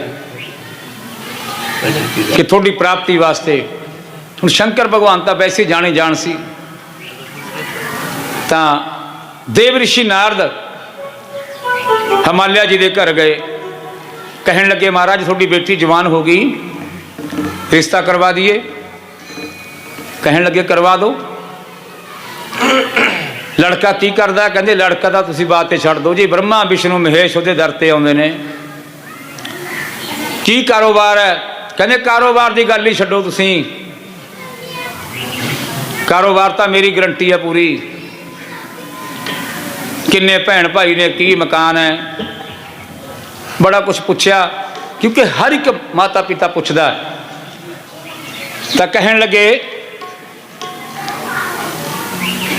कि शंकर भगवान ਦੇ ਨਾਲ ਇਹ ਰਿਸ਼ਤਾ ਤੈਅ ਮੈਂ ਕਰਵਾ ਦੂੰਗਾ, मैं ਵਿਚੋਲਾ ਬਣ ਜਾਊਂਗਾ। ਹੁਣ ਨਾਰਦ ਮੁਨੀ ਜੀ ਨੇ ਜਦੋਂ ਹਿਮਾਲਿਆ ਪਰਬਤ ਨੂੰ ਕਿਹਾ ਤਾਂ ਹਿਮਾਲਿਆ ਪਰਬਤ ਜਿਹੜੇ ਹੈਗੇ ਦੇ ਪਰਬਤ ਰਾਜ, ਉਹਨਾਂ ਦੇ ਮਨ ਦੀ ਖੁਸ਼ੀ ਦਾ ਕੋਈ ਟਿਕਾਣਾ ਨਹੀਂ ਰਿਹਾ ਕਿ ਹੈ ਐਡੇ ਬੜੇ ਮਹਾਪੁਰਸ਼ ਦੇ ਨਾਲ ਮੇਰੀ ਪੁੱਤਰੀ ਪਾਰਵਤੀ ਦਾ ਵਿਆਹ ਹੋ ਜਾਊਗਾ। ਮੈਨੂੰ ਯਕੀਨ ਨਹੀਂ ਆ ਰਿਹਾ। ਪਰਬਤ ਰਾਜ ਕਹਿਣ ਲੱਗੇ ਮੈਨੂੰ ਯਕੀਨ ਨਹੀਂ ਆ ਰਿਹਾ, ਕਿਉਂਕਿ ਸੰਸਾਰ ਦੇ ਅੰਦਰ ਵੀ ਐਸੇ ਐਸੇ ਲੋਕ ਹੁੰਦੇ ਨੇ, ਅਰਬਾਂ ਖਰਬਾਂ ਕਰੋੜਾਂ ਪਤੀ, ਜੋ ਕਹਿੰਦੇ ਨੇ ਅਸੀਂ ਆਪਣੇ ਕੱਪੜੇ ਪਾ ਕੇ ਹੀ ਤੁਹਾਡੀ ਲੜਕੀ ਨੂੰ ਲੈ ਜਾਵਾਂਗੇ, ਸਾਨੂੰ ਤਾਂ ਲੜਕੀ ਦੀ ਜ਼ਰੂਰਤ ਆ, ਸਾਨੂੰ ਕਿਸੇ ਚੀਜ਼ ਦੀ ਜ਼ਰੂਰਤ ਨਹੀਂ। ਐਸੇ ਜਿਹੜੇ ਪੁਰਸ਼ ਹੁੰਦੇ ਨੇ ਉਹ ਪਿਛਲੇ ਜਨਮ ਦੇ ਅੰਦਰ ਸੰਤ ਮਹਾਪੁਰਸ਼ਾਂ ਦਾ ਸੰਗ ਕੀਤਾ ਹੁੰਦਾ ਹੈ। ਦਾਜ ਲੈਣ ਵਾਲਾ ਹਮੇਸ਼ਾ ਮੰਗਤਾ ਹੁੰਦਾ, ਮੰਗਤਿਆਂ ਦੀ ਪੰਕਤੀ ਦੇ ਵਿੱਚ ਗਿਣਿਆ ਜਾਂਦਾ ਉਸ ਨੂੰ, ਜੋ ਦਾਜ ਮੰਗਦਾ ਕਿਸੇ ਤੋਂ ਵੀ ਇਸ ਦੀ ਮੇਰੀ ਨੂੰਹ ਕੁਛ ਲੈ ਕੇ ਨਹੀਂ ਆਈ ਹੈ ਜੀ। ਦਾਜ ਮੰਗਣ ਵਾਲਾ ਹਮੇਸ਼ਾ ਮੰਗਤਾ। ਮੰਗੋ ਉਸ ਪਰਮਾਤਮਾ ਤੋਂ ਜੋ ਸਾਨੂੰ ਦੇ ਕੇ ਕਦੇ ਦੁਬਾਰੇ ਵਾਪਸ ਨਾ ਲਵੇ ਹੈ ਜੀ। ਅਸੀਂ ਦਾਜ ਮੰਗਦੇ ਹਾਂ, ਦਾਜ ਨਾਲ ਘਰ ਭਰ ਲੈਂਦੇ ਹਾਂ ਆਪਣਾ। ਘਰ ਭਰ ਕੇ ਜਦੋਂ ਨੂੰਹ ਆ ਜਾਂਦੀ ਆ, ਨਾ ਬਾਪ ਨੂੰ ਰੋਟੀ ਦਿੰਦੀ ਆ ਆਪਣੇ ਸਹੁਰੇ ਨੂੰ, ਨਾ ਆਪਣੀ ਸੱਸ ਨੂੰ, ਨਾ ਹੀ ਪਾਣੀ ਦਾ ਗਲਾਸ ਆਪਣੇ ਪਤੀ ਨੂੰ ਫੜਾਉਂਦੀ ਆਉਂਦੇ ਨੂੰ, ਵੀ ਮੇਰਾ ਪਤੀ ਸਵੇਰ ਦਾ ਗਿਆ ਹੋਇਆ ਸ਼ਾਮ ਨੂੰ ਘਰੇ ਆਇਆ ਹੈ ਜੀ। ਪਰ ਸ਼ਾਸਤਰ ਕੀ ਕਹਿੰਦੇ ਨੇ ਕਿ ਸਾਨੂੰ ਆਪਣੇ ਮਾਤਾ ਪਿਤਾ ਦਾ ਸਤਿਕਾਰ ਕਰਨਾ ਚਾਹੀਦਾ, ਔਰ ਸਾਨੂੰ ਵੀ ਆਪਣੀ ਬੇਟੀ ਸਮਝਣਾ ਚਾਹੀਦਾ ਉਸ ਨੂੰ। ਦੂਸਰਾ ਮੇਰੇ ਮਨ ਦੇ ਵਿੱਚ ਕੱਲ ਵੀ ਸੀ, ਕੱਲ ਥੋੜੀ ਤਬੀਅਤ ਖਰਾਬ ਸੀ ਮੇਰੀ, ਇਸ ਕਰਕੇ ਮੈਂ ਜਲਦੀ ਉੱਠ ਕੇ ਚਲਾ ਗਿਆ ਸੀ। ਤਾਂ ਅੱਜ ਇੱਕ ਗੱਲ ਕਹਿਣੀ ਚਾਹੂੰਗਾ। ਦੇਖੋ ਸਾਡੇ ਹਰ ਘਰ ਦੇ ਅੰਦਰ ਇੱਕ ਬਜ਼ੁਰਗ ਜ਼ਰੂਰ ਨੇ ਹੈ ਜੀ, ਬਜ਼ੁਰਗ ਜ਼ਰੂਰ ਨੇ, ਉਹਨਾਂ ਦੀ ਸਾਨੂੰ ਸੇਵਾ ਕਰਨੀ ਚਾਹੀਦੀ ਆ। ਜਿੰਨੀਆਂ ਵੀ ਮੇਰੀਆਂ ਮਾਤਾ ਭੈਣਾਂ ਉਰੇ ਪੰਡਾਲ ਦੇ ਵਿੱਚ ਬੈਠੀਆਂ ਨੇ ਜਾਂ ਮੇਰੀ ਕਿਤੇ ਆਵਾਜ਼ ਸੁਣ ਰਹੀਆਂ ਨੇ, ਸਿਰਫ ਮੇਰੀ ਇੱਕੋ ਬੇਨਤੀ ਆ ਕਿ ਆਪਣੇ ਮਾਤਾ ਪਿਤਾ ਦੀ, ਸੱਸ ਤੇ ਸਹੁਰੇ ਦੀ, ਜਿਵੇਂ ਲੜਕੀ ਨੂੰ ਦੋ ਜਗ੍ਹਾ ਤੇ ਫਿਕਰ ਹੁੰਦਾ, ਇੱਕ ਆਪਣੇ ਮਾਪਿਆਂ ਦਾ, ਇੱਕ ਸਹੁਰਿਆਂ ਦਾ ਹੈ ਜੀ, ਦੋ ਜਗ੍ਹਾ ਫਿਕਰ ਹੁੰਦਾ। ਲੇਕਿਨ ਇਹ ਨਹੀਂ ਕਦੇ ਮਨ ਦੇ ਅੰਦਰ ਵਿਚਾਰ ਕਰਨਾ ਚਾਹੀਦਾ ਕਿ ਇਹ ਤਾਂ ਮੇਰੇ ਮਾਂ-ਬਾਪ ਨੇ, ਇਹ ਮੇਰੇ ਸੱਸ ਸਹੁਰੇ ਨੇ ਹੈ ਜੀ। ਮਾਂ-ਬਾਪਾਂ ਨੇ 20 ਸਾਲ ਪਾਲ ਕੇ, 25 ਸਾਲ ਪਾਲ ਪਲੋਸ ਕੇ ਜਦੋਂ ਦੂਸਰੇ ਘਰ ਦੇ ਵਿੱਚ ਸਾਨੂੰ ਭੇਜਿਆ ਹੈ ਜੀ, ਉਹ ਸਾਡਾ ਅਸਲੀ ਘਰ ਹੈ। ਅਸਲੀ ਮਾਤਾ ਪਿਤਾ ਜਿਨ੍ਹਾਂ ਦੇ ਕੋਲ ਸਾਰੀ ਜ਼ਿੰਦਗੀ ਗੁਜ਼ਾਰਨੀ ਹੈ, ਉਹਨਾਂ ਦੀ ਸੇਵਾ ਕਰਨੀ ਚਾਹੀਦੀ ਹੈ ਜਿੰਨੀ ਕੁ ਵੀ ਹੋ ਸਕੇ। ਕਦੇ ਇਹ ਨਹੀਂ ਸੋਚਣਾ ਚਾਹੀਦਾ ਕਿ ਮੇਰੇ ਸਹੁਰਿਆਂ ਦਾ ਘਰ ਹੈ, ਮੈਂ ਤਾਂ ਆਪਣੇ ਪੇਕਿਆਂ ਬਾਰੇ ਸੋਚਾਂ, ਕਿਉਂਕਿ ਕਈ ਪਰਿਵਾਰਾਂ ਦੇ ਵਿੱਚ ਹੁੰਦਾ ਜੇ ਤਾਂ ਲੜਕਾ ਆਪਣੇ ਮਾਂ-ਬਾਪ ਨਾਲ ਵਰਤਦਾ, ਦੂਜੇ ਭਾਈ 'ਚ ਮੰਨ ਲਓ ਮਾਤਾ ਪਿਤਾ ਰਹਿੰਦੇ ਨੇ, ਮਾਂ-ਬਾਪ ਨਾਲ ਵਰਤਦਾ ਤਾਂ ਉਹਨੂੰ ਤਾਂ ਰੋਕਦੀ ਆ, ਕਿਉਂ ਮਾਂ-ਬਾਪ ਨਾਲ ਵਰਤ ਰਹੇ ਆ, ਆਪ ਆਪਣੇ ਸੱਕੇ ਸੰਬੰਧੀਆਂ ਨਾਲ ਵਰਤਦੀ ਫਿਰਦੀ ਆ ਸਾਰਿਆਂ ਨਾਲ, ਲੇਕਿਨ ਇਹ ਝਗੜੇ ਦਾ ਕਾਰਨ ਹੁੰਦਾ ਹੈ। ਕਈ ਵਾਰੀ ਕ੍ਰੋਧ ਆ ਜੇ, ਪਤੀ ਨੂੰ ਕ੍ਰੋਧ ਆ ਜੇ, ਕਹੇ ਤੂੰ ਆਪਣੇ ਭੈਣ ਭਾਈਆਂ ਨਾਲ ਵਰਤ ਰਹੀਆਂ, ਮੈਂ ਵੀ ਵਰਤੂੰਗਾ ਆਪਣੇ ਨਾਲ। ਸਾਨੂੰ ਸਭ ਨਾਲ ਵਰਤਣਾ ਚਾਹੀਦਾ ਹੈ ਕਿ ਸੰਸਾਰ ਦੇ ਅੰਦਰ ਰਹਿ ਕੇ ਸਾਰਿਆਂ ਨਾਲ ਪ੍ਰੇਮ ਕਰਨਾ ਚਾਹੀਦਾ ਹੈ। ਤਾਂ ਬੱਚਿਆਂ ਨੂੰ ਵੀ ਮੈਂ ਸਿੱਖਿਆ ਦੇ ਰਿਹਾ ਕਿ ਜੋ ਬੱਚੇ ਨੇ, ਚਾਹੇ ਲੜਕੀਆਂ ਨੇ ਚਾਹੇ ਲੜਕੇ ਨੇ, ਛੋਟੀ ਉਮਰ ਦੇ ਜੋ ਕੁਮਾਰੇ, ਜਿਨ੍ਹਾਂ ਨੂੰ ਕੁਮਾਰੇ ਕਿਹਾ ਜਾਂਦਾ, ਛੋਟੇ, ਉਹਨਾਂ ਨੂੰ ਵੀ ਕਦੇ ਕੋਈ ਗਲਤ ਕਦਮ ਨਹੀਂ ਚੱਕਣਾ ਚਾਹੀਦਾ, ਆਪਣੇ ਮਾਤਾ ਪਿਤਾ ਦੀ ਰਜ਼ਾ ਦੇ ਨਾਲ ਰਹਿਣਾ ਚਾਹੀਦਾ ਹੈ। ਵਿਆਹ ਸ਼ਾਦੀ ਕਰਨ ਵਾਸਤੇ ਮਾਤਾ ਪਿਤਾ ਨੇ ਵੀ ਬੱਚੇ ਨੂੰ ਪਾਲ ਪੋਸ ਕੇ ਉਹਦੇ ਆਪਣੇ ਪੈਰਾਂ ਤੇ ਖੜਾ ਕਰਨ ਵਾਸਤੇ ਹੈ ਜੀ, ਉਹਦੀ ਚੰਗੀ ਜ਼ਿੰਦਗੀ ਵਾਸਤੇ ਚੰਗਾ ਵਰ ਦੇਖਣਾ ਹੁੰਦਾ, ਚੰਗੀ ਲੜਕੀ ਦੇਖਣੀ ਹੁੰਦੀ ਹੈ। ਲੇਕਿਨ ਕਈ ਵਾਰੀ ਅਸੀਂ ਇਹੋ ਜਿਹੀ ਗਲਤੀ ਕਰ ਬੈਠਦੇ ਹਾਂ ਕਿ ਅਸੀਂ ਆਪਣੀ ਮਰਜ਼ੀ ਨਾਲ ਕੋਈ ਇਹੋ ਜਿਹਾ ਕਦਮ ਚੱਕ ਲੈਂਦੇ ਹਾਂ, ਔਰ ਉਸ ਕਦਮ ਚੱਕਣ ਦੇ ਨਾਲ ਸਾਨੂੰ ਸਾਰੀ ਜ਼ਿੰਦਗੀ ਪਛਤਾਉਣਾ ਪੈ ਜਾਂਦਾ। ਫਿਰ ਰੋਣ ਤੋਂ ਸਿਵਾਏ ਇਸ ਜ਼ਿੰਦਗੀ ਦੇ ਵਿੱਚ ਕੁਝ ਵੀ ਨਹੀਂ ਹੁੰਦਾ, ਘਰ ਬਰਬਾਦ ਹੋ ਜਾਂਦਾ। ਸੋ ਇਸ ਕਰਕੇ ਮੇਰੀਆਂ ਬੱਚੀਆਂ ਬੈਠੀਆਂ ਨੇ ਜਿਹੜੀਆਂ, ਇਹਨਾਂ ਨੂੰ ਵੀ, ਜੋ ਬੱਚੇ ਬੈਠੇ ਨੇ ਆਪਣੇ, ਉਹਨਾਂ ਨੂੰ ਵੀ ਇਹ ਸਿੱਖਿਆ ਜ਼ਰੂਰ ਗ੍ਰਹਿਣ ਕਰਨੀ ਆ। ਕਿਉਂਕਿ ਭਾਗਵਤ ਸੁਣਨ ਵੇਲੇ ਜਦੋਂ ਅਸੀਂ ਸੁਣਨ ਆਉਂਦੇ ਹਾਂ ਭਾਗਵਤ, ਜੇ ਭਾਗਵਤ ਸੁਣ ਕੇ ਸਾਡਾ ਕੋਈ ਭਾਗ ਨਾ ਬਣਿਆ, ਫਿਰ ਕੋਈ ਫਾਇਦਾ ਨਹੀਂ ਭਾਗਵਤ ਸੁਣਨ ਦਾ। ਭਾਗਵਤ ਨੂੰ ਸੁਣਨ ਦਾ ਵੀ ਫਾਇਦਾ ਤਾਂ ਹੀ ਹੈ ਅਗਰ ਅਸੀਂ ਆਪਣੇ ਉਰੋਂ ਭਾਗ ਬਣਾ ਕੇ ਲਿਜਾਈਏ, ਕੋਈ ਸਿੱਖਿਆ ਪ੍ਰਾਪਤ ਕਰਕੇ ਜਾਈਏ, ਫਿਰ ਹੀ ਕਥਾ ਸੁਣਨ ਦਾ ਫਾਇਦਾ ਹੈ, ਨਹੀਂ ਤਾਂ ਸਾਨੂੰ ਕੋਈ ਫਾਇਦਾ ਨਹੀਂ। ਬਜ਼ੁਰਗ ਠੋਕਰਾਂ ਖਾਂਦੇ ਫਿਰਦੇ ਆ, ਅਸੀਂ ਗੰਗਾ ਜੀ ਫਿਰਦੇ ਆ ਕਦੇ ਹੈ ਜੀ, ਕਦੇ ਕਿਸੇ ਮੰਦਿਰ 'ਚ ਫਿਰ ਰਹੇ ਆ, ਕਦੇ ਕਿਸੇ ਗੁਰਦੁਆਰੇ 'ਚ ਫਿਰ ਰਹੇ ਆ, ਲੇਕਿਨ ਕੋਈ ਫਲ ਦੀ ਪ੍ਰਾਪਤੀ ਹੋਣ ਵਾਲੀ ਨਹੀਂ ਜਦੋਂ ਤੱਕ ਅਸੀਂ ਆਪਣੇ ਮਾਤਾ ਪਿਤਾ ਦਾ ਕੋਈ ਸਤਿਕਾਰ ਨਹੀਂ ਕਰਦੇ। ਜਿਨ੍ਹਾਂ ਦੇ ਘਰੇ ਮਾਤਾ ਪਿਤਾ ਨੇ, ਸਭ ਤੋਂ ਵੱਡਾ ਤੀਰਥ ਉਹਨਾਂ ਦੇ ਘਰੇ ਉਹ ਮਾਤਾ ਪਿਤਾ ਹੀ ਹੈ। ਉਹਨਾਂ ਦੇ ਚਰਨ ਪੂਜ ਕੇ ਫਿਰ ਹੀ ਸਾਨੂੰ ਕਿਸੇ, ਉਹਨਾਂ ਦੀ ਆਗਿਆ ਲੈ ਕੇ ਫਿਰ ਹੀ ਕਿਸੇ ਜਗ੍ਹਾ ਤੇ ਜਾਣਾ ਚਾਹੀਦਾ ਹੈ ਜੀ। ਸੋ ਆਓ तो माता पार्वती का रिश्ता तय करवाने वास्ते देव ऋषि नारद जी ने तय करवा दिता शंकर भगवान जी दे नाल। समा देख लो कितना तो शंकर भगवान जी दे नाल रिश्ता तय हो गया। जदों रिश्ता तय हो गया तो हुण जिवें आम अपने लोगों के विच बरात जाती है, शंकर भगवान की भी तैयारी हुई और बरात दे विच जो पंडाल दे विच बैठे हैं जाना चाहुंदे हैं शंकर भगवान की बरात च? कोई नहीं जाता। हथ खड़े करो जिस तरह नहीं पता लगता। जेड़े जेड़े बरात च जाना चाहुंदे ने, असीं तां जावांगे, जिन्नी भी मंडली बैठी है साडी दौरे विच माता भैणां ने नहीं हथ खड़ा करिया, कहंदे असीं नहीं जाना। वो डरदे ने, पता की कारण की है? तुसीं डरो ना भाई, भूत प्रेत तुहानूं कुछ नहीं कहंदे। शंकर भगवान जी दे वो सारे मित्र ने, उन्होंने नाल लेके चलते हैं। तुसीं ना डरो भी भूत प्रेत होणगे, बरात च आपां नहीं जांदे, सारिਆਂ ने जाना। हुण शंकर भगवान जी दी तैयारी हो रही है बरात चढ़न वास्ते। तो साडे शास्त्री जी अपने मुखार बिंद दे विचों बयान करनगे कि शंकर भगवान जी दी बरात किवें चढ़ रही है।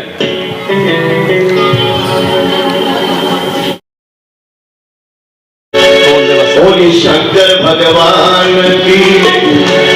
चलो जी, सभी जगह शंकर जी बारात में शामिल होना है। बड़े भाग्य से ये बारात में शामिल होना प्राप्त होता है।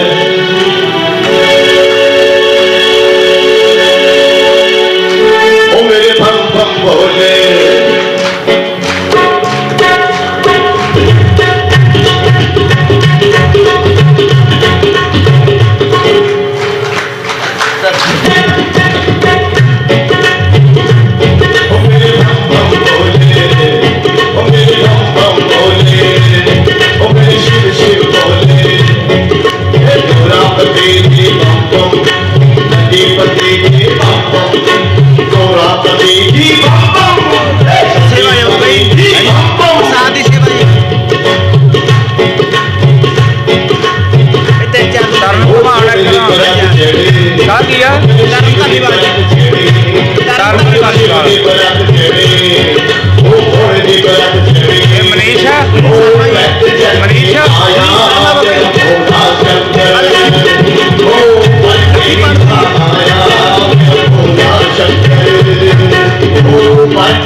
शादी ये अज शिव पूरा जाती है शादी बोलिए शंकर भगवान की हर हर। ਜਦੋਂ ਪਰਬਤਰਾਜ ਔਰ ਉਹਨਾਂ ਦੀ ਪਤਨੀ ਨੇ ਦੇਖਿਆ, ਹੋਰ ਲੋਕਾਂ ਨੇ ਦੇਖਿਆ, ਤਰਾਹ ਤਰਾਹ ਹੋ ਗਈ ਕਿ ਜਮਾਈ ਕਿਹਾ ਜਾ ਛੇੜਿਆ ਇਹਨਾਂ ਨੇ। ਲੜਕੀ ਨੌਜਵਾਨ ਹੈ ਔਰ ਪਤੀ ਬੁੱਢਾ ਟੋਲ ਲਿਆ। ਮਾਤਾ ਪਿਤਾ ਰੋਣ ਲੱਗ ਪਏ ਕਿਉਂਕਿ ਲੋਕ ਤਾਨੇ ਦੇਣ ਲੱਗੇ, ਰੋਣ ਲੱਗ ਪਏ। ਤਾਂ ਜਦੋਂ ਮਾਤਾ ਪਿਤਾ ਦੁਖੀ ਹੋ ਗਏ, ਰੋਣ ਲੱਗੇ, ਤਾਂ ਮਾਤਾ ਪਾਰਵਤੀ ਸ਼ੰਕਰ ਭਗਵਾਨ ਦੇ ਕੋਲ ਗਈ, ਕਹਿਣ ਲੱਗੀ, ਹੇ ਸਵਾਮੀ ਆਪਣੇ ਅਸਲੀ ਰੂਪ ਦੇ ਵਿੱਚ ਆਓ, ਮੇਰੇ ਮਾਤਾ ਪਿਤਾ ਬੜੇ ਦੁਖੀ ਹੋ ਰਹੇ ਨੇ। ਆਪਣੇ ਅਸਲੀ ਰੂਪ ਦੇ ਵਿੱਚ ਆ ਕੇ ਆਪਣਾ ਅਸਲੀ ਰੂਪ ਦਿਖਾਓ। ਫਿਰ ਭਗਵਾਨ ਸ਼ੰਕਰ ਜੀ ਆਪਣੇ ਅਸਲੀ ਰੂਪ ਦੇ ਵਿੱਚ ਆਏ ਔਰ ਬਰਾਤ ਦੇ ਨਾਲ ਕੀ ਜਾ ਰਹੇ ਸੀ? ਭੂਤ ਪ੍ਰੇਤ, ਬੈਤਾਲ, ਲੰਗੜੇ। ਕਿਉਂਕਿ ਭਗਵਾਨ ਸ਼ੰਕਰ ਨੂੰ ਇਸ ਤਰ੍ਹਾਂ ਦੀ ਪ੍ਰਜਾ ਹੀ ਪਸੰਦ ਸੀ। ਕਈਆਂ ਨੂੰ ਕਿਸ ਤਰ੍ਹਾਂ ਦੀ ਪਸੰਦ ਹੁੰਦੀ ਆ, ਕਈਆਂ ਨੂੰ ਕਿਸ ਤਰ੍ਹਾਂ ਦੀ, ਲੇਕਿਨ ਭਗਵਾਨ ਸ਼ੰਕਰ ਨੂੰ ਇਸ ਤਰ੍ਹਾਂ ਦੀ ਪ੍ਰਜਾ ਹੀ ਪਸੰਦ ਸੀ। ਇਸੇ ਕਾਰਨ ਉਹਨਾਂ ਨੂੰ ਭੋਲਾ ਕਿਹਾ ਜਾਂਦਾ ਸੀ। ਉਹ ਕਹਿੰਦੇ ਚੰਗੇ ਚੰਗੇ ਬੰਦੇ ਦੁਨੀਆ ਲੈ ਕੇ ਜਾਂਦੀ ਆ, ਆਪਾਂ ਤਾਂ ਇਹਨਾਂ ਨੂੰ ਲੈ ਕੇ ਚੱਲਾਂਗੇ ਨਾਲ ਆਪਣੇ। ਸ਼ੰਕਰ ਭਗਵਾਨ ਜੀ ਨੇ ਆਪਣਾ ਅਸਲੀ ਰੂਪ ਬਣਾਇਆ। ਅਸਲੀ ਰੂਪ ਬਣਾ ਕੇ ਮਾਤਾ ਪਾਰਵਤੀ ਨੂੰ ਵਿਆਹਿਆ। ਮਾਤਾ ਪਾਰਵਤੀ ਨੂੰ ਵਿਆਹ ਕੇ ਆਪਣੇ ਕੈਲਾਸ਼ ਪਰਬਤ ਦੇ ਵਿੱਚ ਆ ਕੇ ਨਿਵਾਸ ਕਰਨ ਲੱਗ ਪਏ। ਸੁਖਦੇਵ ਜੀ ਮਹਾਰਾਜ ਕਥਾ ਸੁਣਾਉਂਦੇ ਹੋਏ ਰਾਜੇ ਪ੍ਰੀਖਿਤ ਨੂੰ ਕਹਿਣ ਲੱਗੇ, ਧਰੁਵ ਨਾਰਦ ਜੀ ਨੇ ਉਹਨਾਂ ਦਾ ਪ੍ਰੀਖਿਆ ਲਿੱਤੀ। ਪ੍ਰੀਖਿਆ ਲੈਣ ਤੋਂ ਬਾਅਦ ਉਤਾਨਪਾਦ ਕੋਲ ਆ ਗਏ। ਉਤਾਨਪਾਦ ਕੋਲ ਆ ਕੇ ਕਹਿਣ ਲੱਗੇ, ਮਹਾਰਾਜ ਕਿਉਂ ਗੰਭੀਰ ਦੀ ਅਵਸਥਾ ਵਿੱਚ ਬੈਠੇ ਹੋ, ਕਿਉਂ ਗੰਭੀਰ ਹੋ ਰਹੇ ਹੋ ਤੁਸੀਂ? ਤੁਹਾਡਾ ਪੁੱਤਰ ਪਰਮਾਤਮਾ ਨੂੰ ਪਾਉਣ ਵਾਸਤੇ ਗਿਆ ਹੈ, ਡਰਨ ਦੀ ਜ਼ਰੂਰਤ ਨਹੀਂ, ਡਰਨ ਦੀ ਕੋਈ ਜ਼ਰੂਰਤ ਨਹੀਂ। ਤਾਂ ਨਾਰਦ ਜੀ ਨੇ ਉਸ ਨੂੰ ਨਾਮ ਦੀਕਸ਼ਾ ਦਿੱਤੀ ਸੀ। ਕੀ ਨਾਮ ਦਿੱਤਾ ਸੀ? ਓਮ ਨਮੋ ਭਗਵਤੇ ਵਾਸੁਦੇਵਾਏ, ਓਮ ਨਮੋ ਭਗਵਤੇ ਵਾਸੁਦੇਵਾਏ, ਵਾਸੁਦੇਵਾਏ, ਵਾਸੁਦੇਵਾਏ, ਵਾਸੁਦੇਵਾਏ, ਵਾਸੁਦੇਵਾਏ।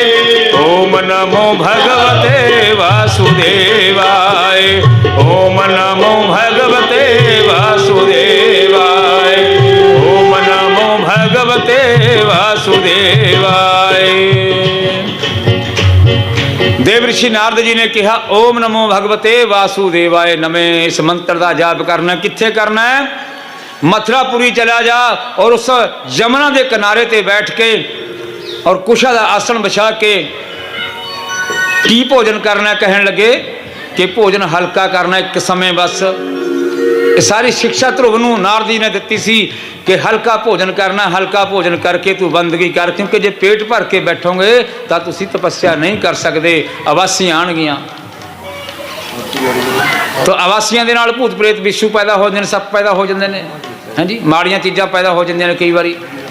ਪਰ ਅਸੀਂ ਕੀ ਦੱਸ ਰਹੇ ਕਿ ਨਾਰਦ ਦੇਵ ਰਿਸ਼ੀ ਨਾਰਦ ਜੀ ਨੇ ਧਰੁਵ ਨੂੰ ਕੀ ਸਿੱਖਿਆ ਦਈ? ਓਮ ਨਮੋ ਭਗਵਤ ਦਾ ਜਾਪ ਕਰੋ ਔਰ ਯਮੁਨਾ ਦੇ ਕਿਨਾਰੇ ਤੇ ਬੈਠ ਕੇ ਕੁਸ਼ਾ ਦਾ ਆਸਣ ਵਿਛਾ ਕੇ ਹਲਕਾ ਭੋਜਨ ਕਰਕੇ ਉਸ ਪਰਮਾਤਮਾ ਦੀ ਬੰਦਗੀ ਕਰਨੀ ਹੈ।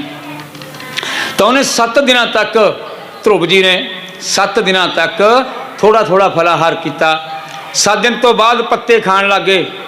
3 ਮਹੀਨੇ ਤੱਕ ਪੱਤੀਆਂ ਖਾਂਦੇ ਰਹੇ ਔਰ ਉਸ ਤੋਂ ਬਾਅਦ ਥੋੜਾ ਬਹੁਤਾ ਪਾਣੀ ਪੀ ਲੈਣਾ। 3 ਮਹੀਨੇ ਤੋਂ ਬਾਅਦ ਉਹਨਾਂ ਨੇ ਪੱਤੇ ਖਾਣੇ ਵੀ ਬੰਦ ਕਰ ਦਿੱਤੇ, ਹਵਾ ਖਾ ਕੇ ਗੁਜ਼ਾਰਾ ਕਰਦੇ ਰਹੇ। ਔਰ ਜਦੋਂ 5 ਮਹੀਨੇ ਹੋ ਗਏ, 5 ਮਹੀਨਿਆਂ ਤੋਂ ਬਾਅਦ ਉਹਨੇ ਕੀ ਕਰਿਆ? ਪਾਣੀ ਪੀਣਾ ਵੀ ਬੰਦ ਕਰ ਦਿੱਤਾ, ਪਾਣੀ ਵੀ ਬੰਦ ਕਰ ਦਿੱਤਾ ਔਰ ਆਪਣੇ ਸਵਾਸਾਂ ਨੂੰ ਵੀ ਰੋਕ ਲਿਆ। ਕਮਜ਼ੋਰੀ ਸਰੀਰ ਨੂੰ ਬਹੁਤ ਆ ਗਈ, ਸਵਾਸਾਂ ਨੂੰ ਵੀ ਰੋਕ ਲਿਆ ਔਰ ਪਾਣੀ ਵੀ ਬੰਦ ਕਰ ਦਿੱਤਾ। ਜਦੋਂ ਪਾਣੀ ਬੰਦ ਕਰਿਆ, ਸਵਾਸਾਂ ਨੂੰ ਰੋਕ ਲਿਆ, ਸਵਾਸਾਂ ਨੂੰ ਰੁਕਣ ਦੇ ਨਾਲ ਤਿੰਨੇ ਲੋਕਾਂ ਦੀ ਹਵਾ ਬੰਦ ਹੋ ਗਈ। ਤਿੰਨੇ ਲੋਕਾਂ ਦੀ ਜਦੋਂ ਹਵਾ ਬੰਦ ਹੋਈ, ਦੇਵਤੇ ਬ੍ਰਹਮਾ ਜੀ ਦੇ ਕੋਲ ਗਏ, ਕਹਿਣ ਲੱਗੇ ਮਹਾਰਾਜ ਸੰਸਾਰ ਤਾਂ ਜਲ ਕੇ ਮਰ ਜੂਗਾ ਇਸ ਤਰ੍ਹਾਂ। ਤਾਂ ਬ੍ਰਹਮਾ ਜੀ ਖੁਦ ਭਗਵਾਨ ਨਾਰਾਇਣ ਦੇ ਕੋਲ ਚਲੇ ਗਏ, ਕਹਿਣ ਲੱਗੇ ਮਹਾਰਾਜ ਇਹ ਕੀ ਹੋ ਰਿਹਾ ਹੈ ਕਿ ਹਵਾ ਬੰਦ ਹੋ ਗਈ ਤਿੰਨੇ ਲੋਕਾਂ ਦੀ, ਇਹ ਤਾਂ ਬੜਾ ਵਿਨਾਸ਼ ਹੋ ਜਾਊਗਾ।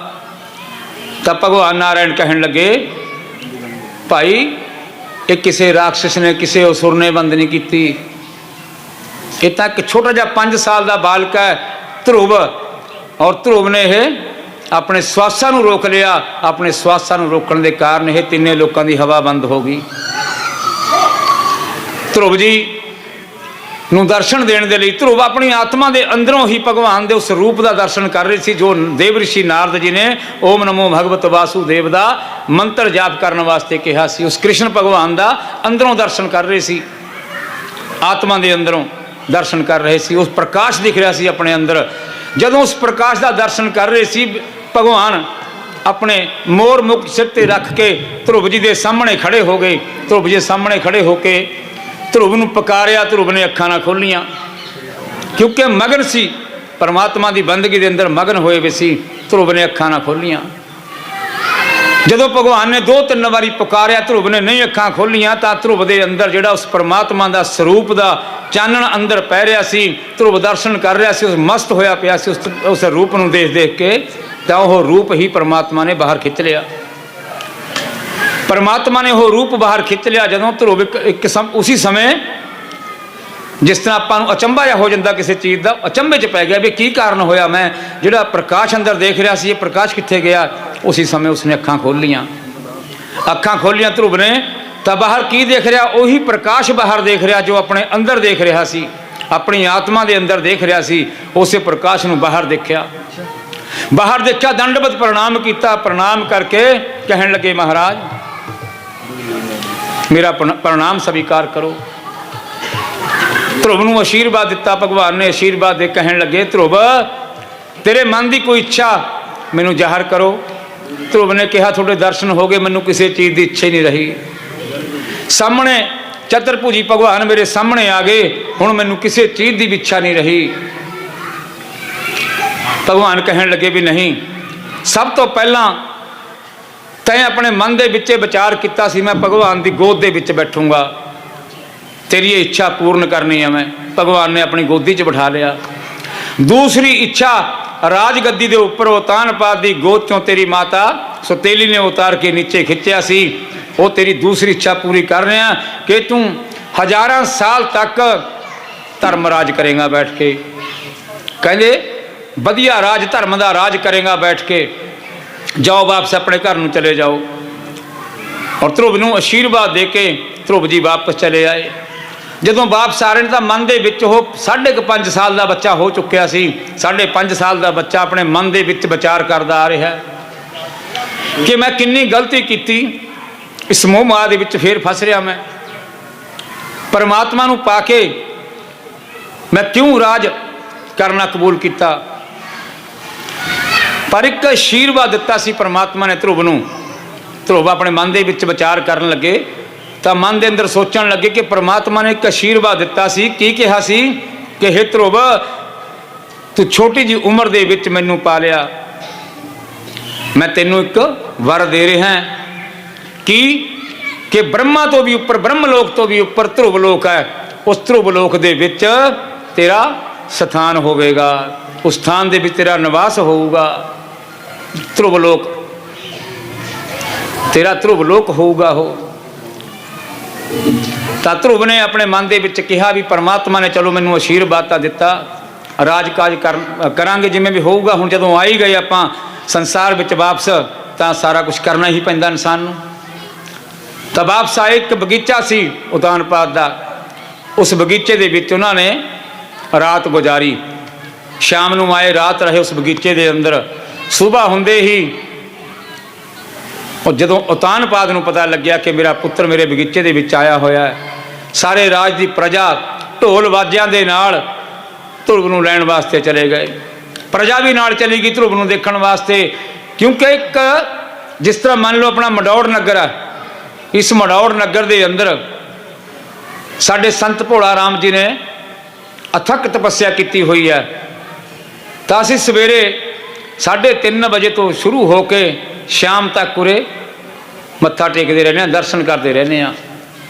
इस नगर के लोगों को मैं देखा 3:30 बजे घंटी खड़कती है, क्योंकि मैं उस टाइम उठा हुआ होना।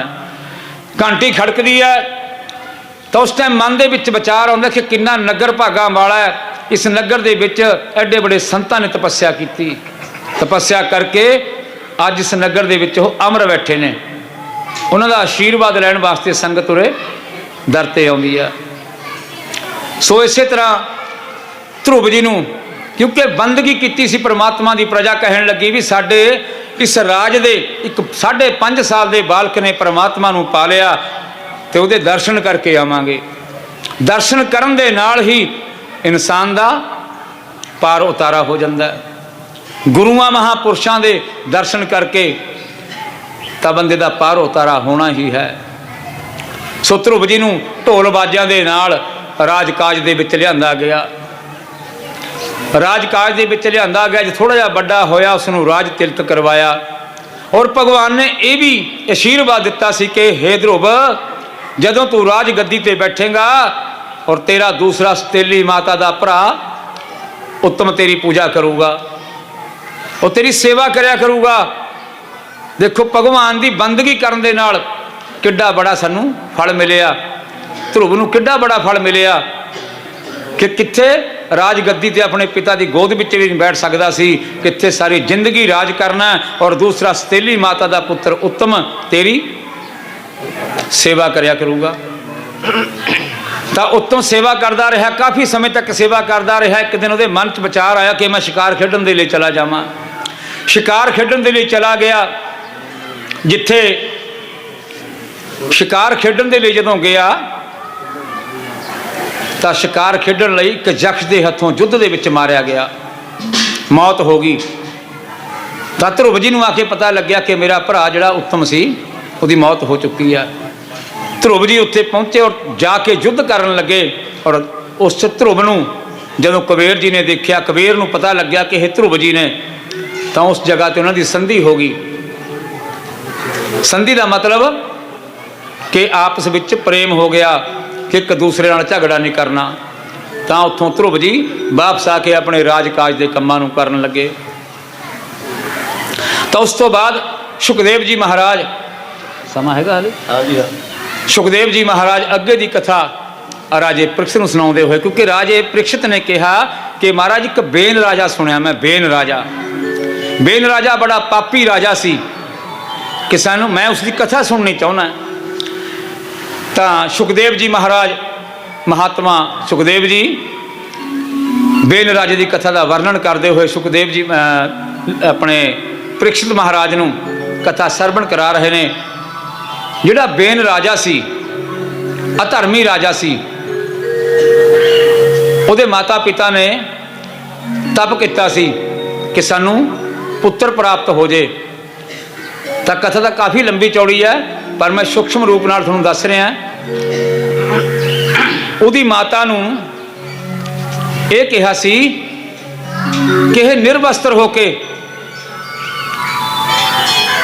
ऋषियों ने कहा कि निर्वस्त्र होके मेरे सामने आवे, मेरे सामने भी लंघे। उसने अपने शरीर नूं मिट्टी मल के और अखां बंद करके उस जगह ते नूं लंघी सी। जिहड़ी अखां बंद करके लंघी सी वो सी धृतराष्ट्र की माता, धृतराष्ट्र की माता। उहदे कारण धृतराष्ट्र अन्ना होया सी, जाम नूं अन्ना होया सी इसे कारण करके। और जो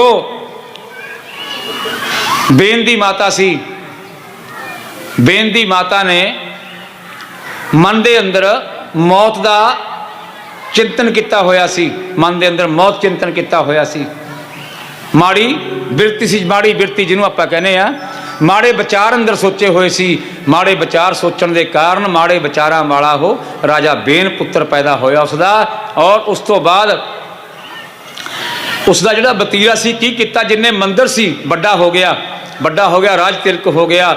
जिन्ने भी मंदिर सी पहला की करता रहा, अत्याचार, बचपन दे विच भी अत्याचार करता रहा। जिन्ने भी अपने हाण परवान दे बच्चे हुंदे सी, किसी नूं पानी च डुबो के मार देना, किसी नूं जंगल च जाके मार देना। पिता दा भी कहना नहीं मनदा सी। प्रजा दे विचों भी सियाणे बंदे समझाउंदे सी, ऋषि मुनि ब्राह्मणों ने समझाया पर किसी दा कहना नहीं मन्निया। तो उस तो बाद हो बड़ा हो गया, राज तिलक हो गया। राज तिलक होने तो बाद होर भी अधर्मी हो गया। मंदिरां दे विचों अपनियां जो भी देवतियां ਦੀਆਂ फोटोआं ਲੱਗੀਆਂ ਹੋਈਆਂ ਸੀ ਉਹ ਸਾਰੀਆਂ ਮੂਰਤੀਆਂ ਉਠਵਾ ਕੇ ਆਪਣੀਆਂ ਮੂਰਤੀਆਂ ਲਗਵਾਤੀਆਂ ਮੰਦਰਾਂ ਦੇ ਵਿੱਚ ਕਿ ਜੋ ਵੀ ਕੋਈ ਇਹਨਾਂ ਦੇਵਤਿਆਂ ਦੀ ਪੂਜਾ ਕਰੂਗਾ, ਜੋ ਬ੍ਰਾਹਮਣ ਰਿਸ਼ੀ ਮੁਨੀ ਹਮਨ ਯੱਗ ਕਰੂਗਾ, ਉਸ ਨੂੰ ਮੈਂ ਮੌਤ ਦੇ ਘਾਟ ਉਤਾਰ ਦੂੰਗਾ। मेरी पूजा होनी चाहिए, जो जग होना चाहिए मेरे निमित्त होना चाहिए। बेन राजा ने बड़े अत्याचार किए। एक दिन प्रजा दुखी होकर ऋषियों के कोल गई। ऋषियों को कहन लगे साडा राजा बड़ा अधर्मी है, पापी है, इस राजे नूं राज करन दे योग राजा नहीं है, इसनूं राजकाज तो हटाया जाए। और ऋषि विशिष्ट ऋषि हो गए, दुर्वासा ऋषि हो गए, इस तरह के ऋषि इकट्ठे होकर उस बेन राजा के कोल आए। समझाया जदों राजा नूं समझाया तो राजा ने उन्होंने भी दुर्वचन बोले। जदों माड़े वचन ऋषियों को कहे, ऋषियों ने करमंडल के विचों जल लेके आमंत्रित करके उस जल का छिट्टा जदों बेन राजा ते मारिया, उसी समय मौत हो गई बेन राजा की।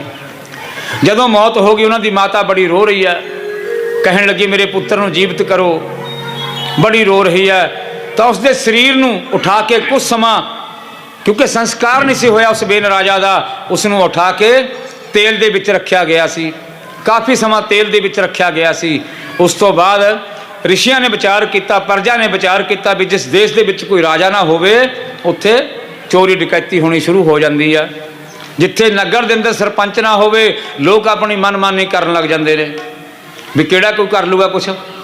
हुण तां सरपंच का भी डर नहीं मनते। पहलां एक नगर दे विच एक सिपाही आ जांदा सी, सारे दरवाजे ला लैंदे सी, एक सिपाही नूं देख के दरवाजे लग जाते सी लोगों के। हुण पिंड का सरपंच चाहे अरबांपति होवे चाहे खरबांपति होवे, पर उहदी भी परवाह नहीं करते। ये मुखिया नगर का, सानू उसके निमित्त उसके मुताबिक चलना चाहिए सरपंच दे। तां राजा बेन के शरीर नूं तेल दे विच रखा गया। फिर ऋषियों ते प्रजा के मन च विचार आया कि जिस देश का राजा नहीं हुंदा उत्थे चोर डकैती शुरू हो जाती है। उस बेन राजा नूं बाहर निकालिया गया, उसकी माता तो लिया, माता तो लेके उहदे खब्बे पट्ट के उपर रख के मधानी ला के उसनूं रिड़किया गया। जदों रिड़किया गया तो उसदे विचों काले रंग का जीव पैदा होया। तो प्रजा ने पूछा भी ये की सी? कहन लगे भी इसदे पाप निकले ने, ये पाप खत्म होए ने शरीर चों। ते फिर उसके शरीर के खब्बे अंग ते मधानी ला के उसनूं मंथन किया गया, फिर रिड़किया गया। जदों फिर रिड़किया गया तो उत्थों बहुत ही परमात्मा का अंश राजा पृथु प्रगट होए। राजा पृथु और रुचि ये प्रगट होए, जो लक्ष्मी का रूप और भगवान विष्णु का अंश लेके प्रगट होए। कि जे पहला माड़ा राजा इस जगह ते रहा और माड़े राजा के रहन नाल ये देश तरक्की नहीं कर सकिया। हुण भगवान का रूप इस नगर दे विच रहूगा तो इस नगर दे अंदर तरक्की होगी। जिस नगर दे विच संत महापुरुष रहिंदे होण उत्थे दी संगत दा जिहड़ा मन है वो स्थिर रहिंदा है, शुद्ध रहिंदा है, विचार वधिया रहणगे। क्योंकि संतां दा संग करन दे नाल, अपने गुरुआं दा संग करन दे नाल गुरु की बड़ी महिमा शास्त्रां च कही गई है। शास्त्रां च बड़ी महिमा कही गई गुरु की। एक दो पंक्तियां गुरु के निमित्त मेरे याद ने, बस वो ला के आपां कथा नूं जो प्रसंग कल नूं सुनाना है वो प्रसंग कल नूं सुनावांगे। समा भी हो चुकिया कथा का है जी। गुरु जी तेरे चरनां दी चुक धूड़ मथे नूं लावां, गुरु जी तेरे चरनां दी चुक धूड़ मथे नूं लावां, गुरु जी तेरे चरनां दी।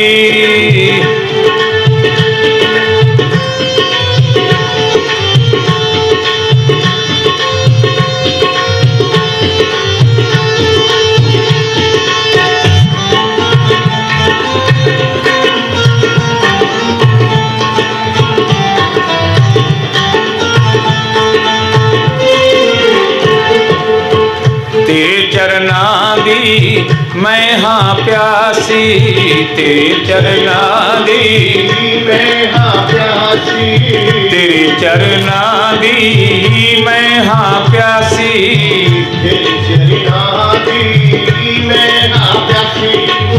कर दो जी मेरी दूर उदासी, कर दो जी मेरी उदासी। मैं सदा ही घोड़े तेरे धाम,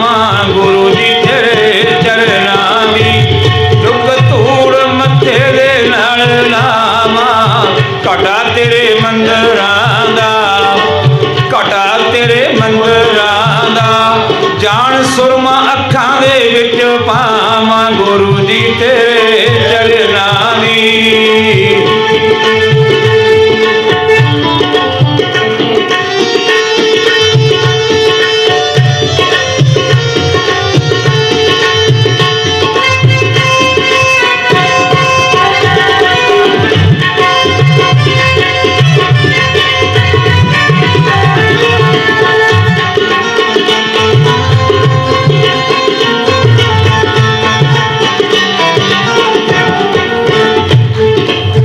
तेरे चरनां दी मैं हाँ प्यासी, तेरे चरनां दी मैं हाँ प्यासी, कर दो जी मेरी दूर उदासी, कर दो जी मेरी दूर उदासी। मैं सदा ही गुण तेरे गावां गुरु जी तेरे चरनां दी चुक धूड़ मत्थे नाल लावां घटा तेरे चरनां दा जान सुरमा अखां दे विच पावां घटा तेरे मंदरां दा जान सुरमा अखां दे विच पावां घटा तेरे मंदरां दा।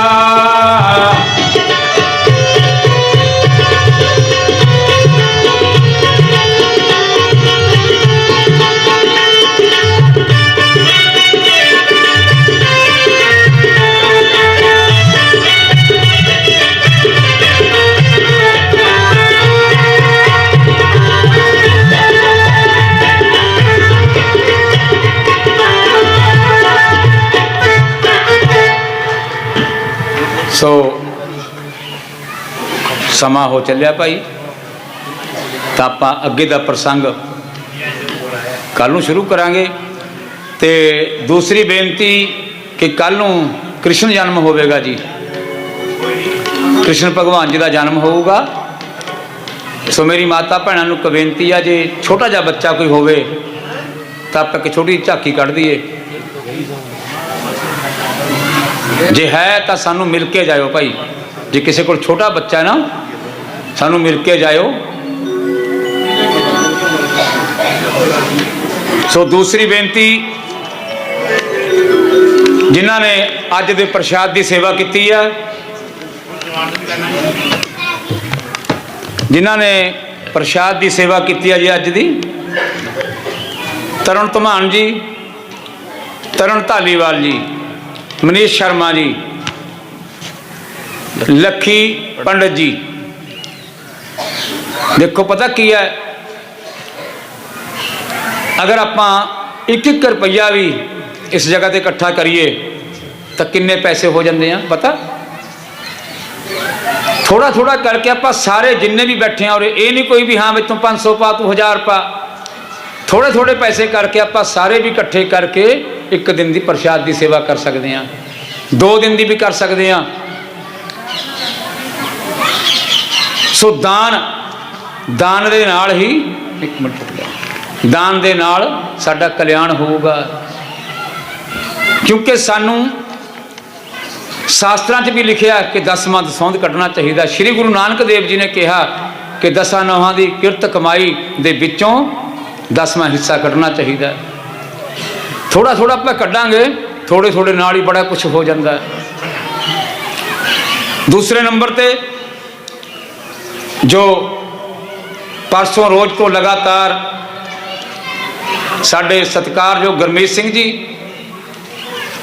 सुरेश जी, बेअंत सिंह जी ये रोज पूजा करवा रहे हैं। सो निर्मल सिंह एक सचो निर्मल सिंह जी लंबड़दार, ये भी रोज डेली पूजा करवा रहे हैं। सो साडे वालों यही आशीर्वाद है कि परमात्मा इन्हां दे घर सदा खुशियां दे नाल भरे रहन और इन्हां दे बच्चों की उम्र बहुत ज़्यादा लंबी होवे और धार्मिक विचारां दे होण। सेवादार सो सेवादारां नूं सन्मानित करना जी, जिन्हें सेवादारां ने सेवा की है प्रसाद दी। तरन धमान जी, तरन धालीवाल जी, मनीष शर्मा जी, लखी पंडित जी। बाकी इस दरबार की जो कमेटी है उस कमेटी दे भी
ग्रीष्मोपरि अंगनं मनुष्याणां ब्रह्म हत्या को हरि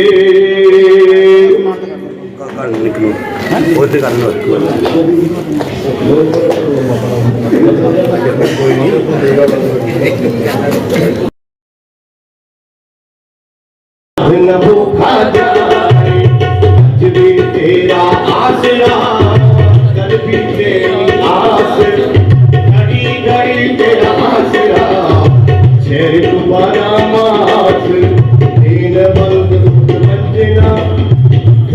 के आधार फूलों की बरसात हो मेरा कोटि कोटि परिणाम सिया परिणाम जय जय राम मेरे प्रभु राम जय जय राम करो कल्याण सीताराम। हे परमपिता परमात्मा दयालु कृपालु दे दयालु श्री भागवत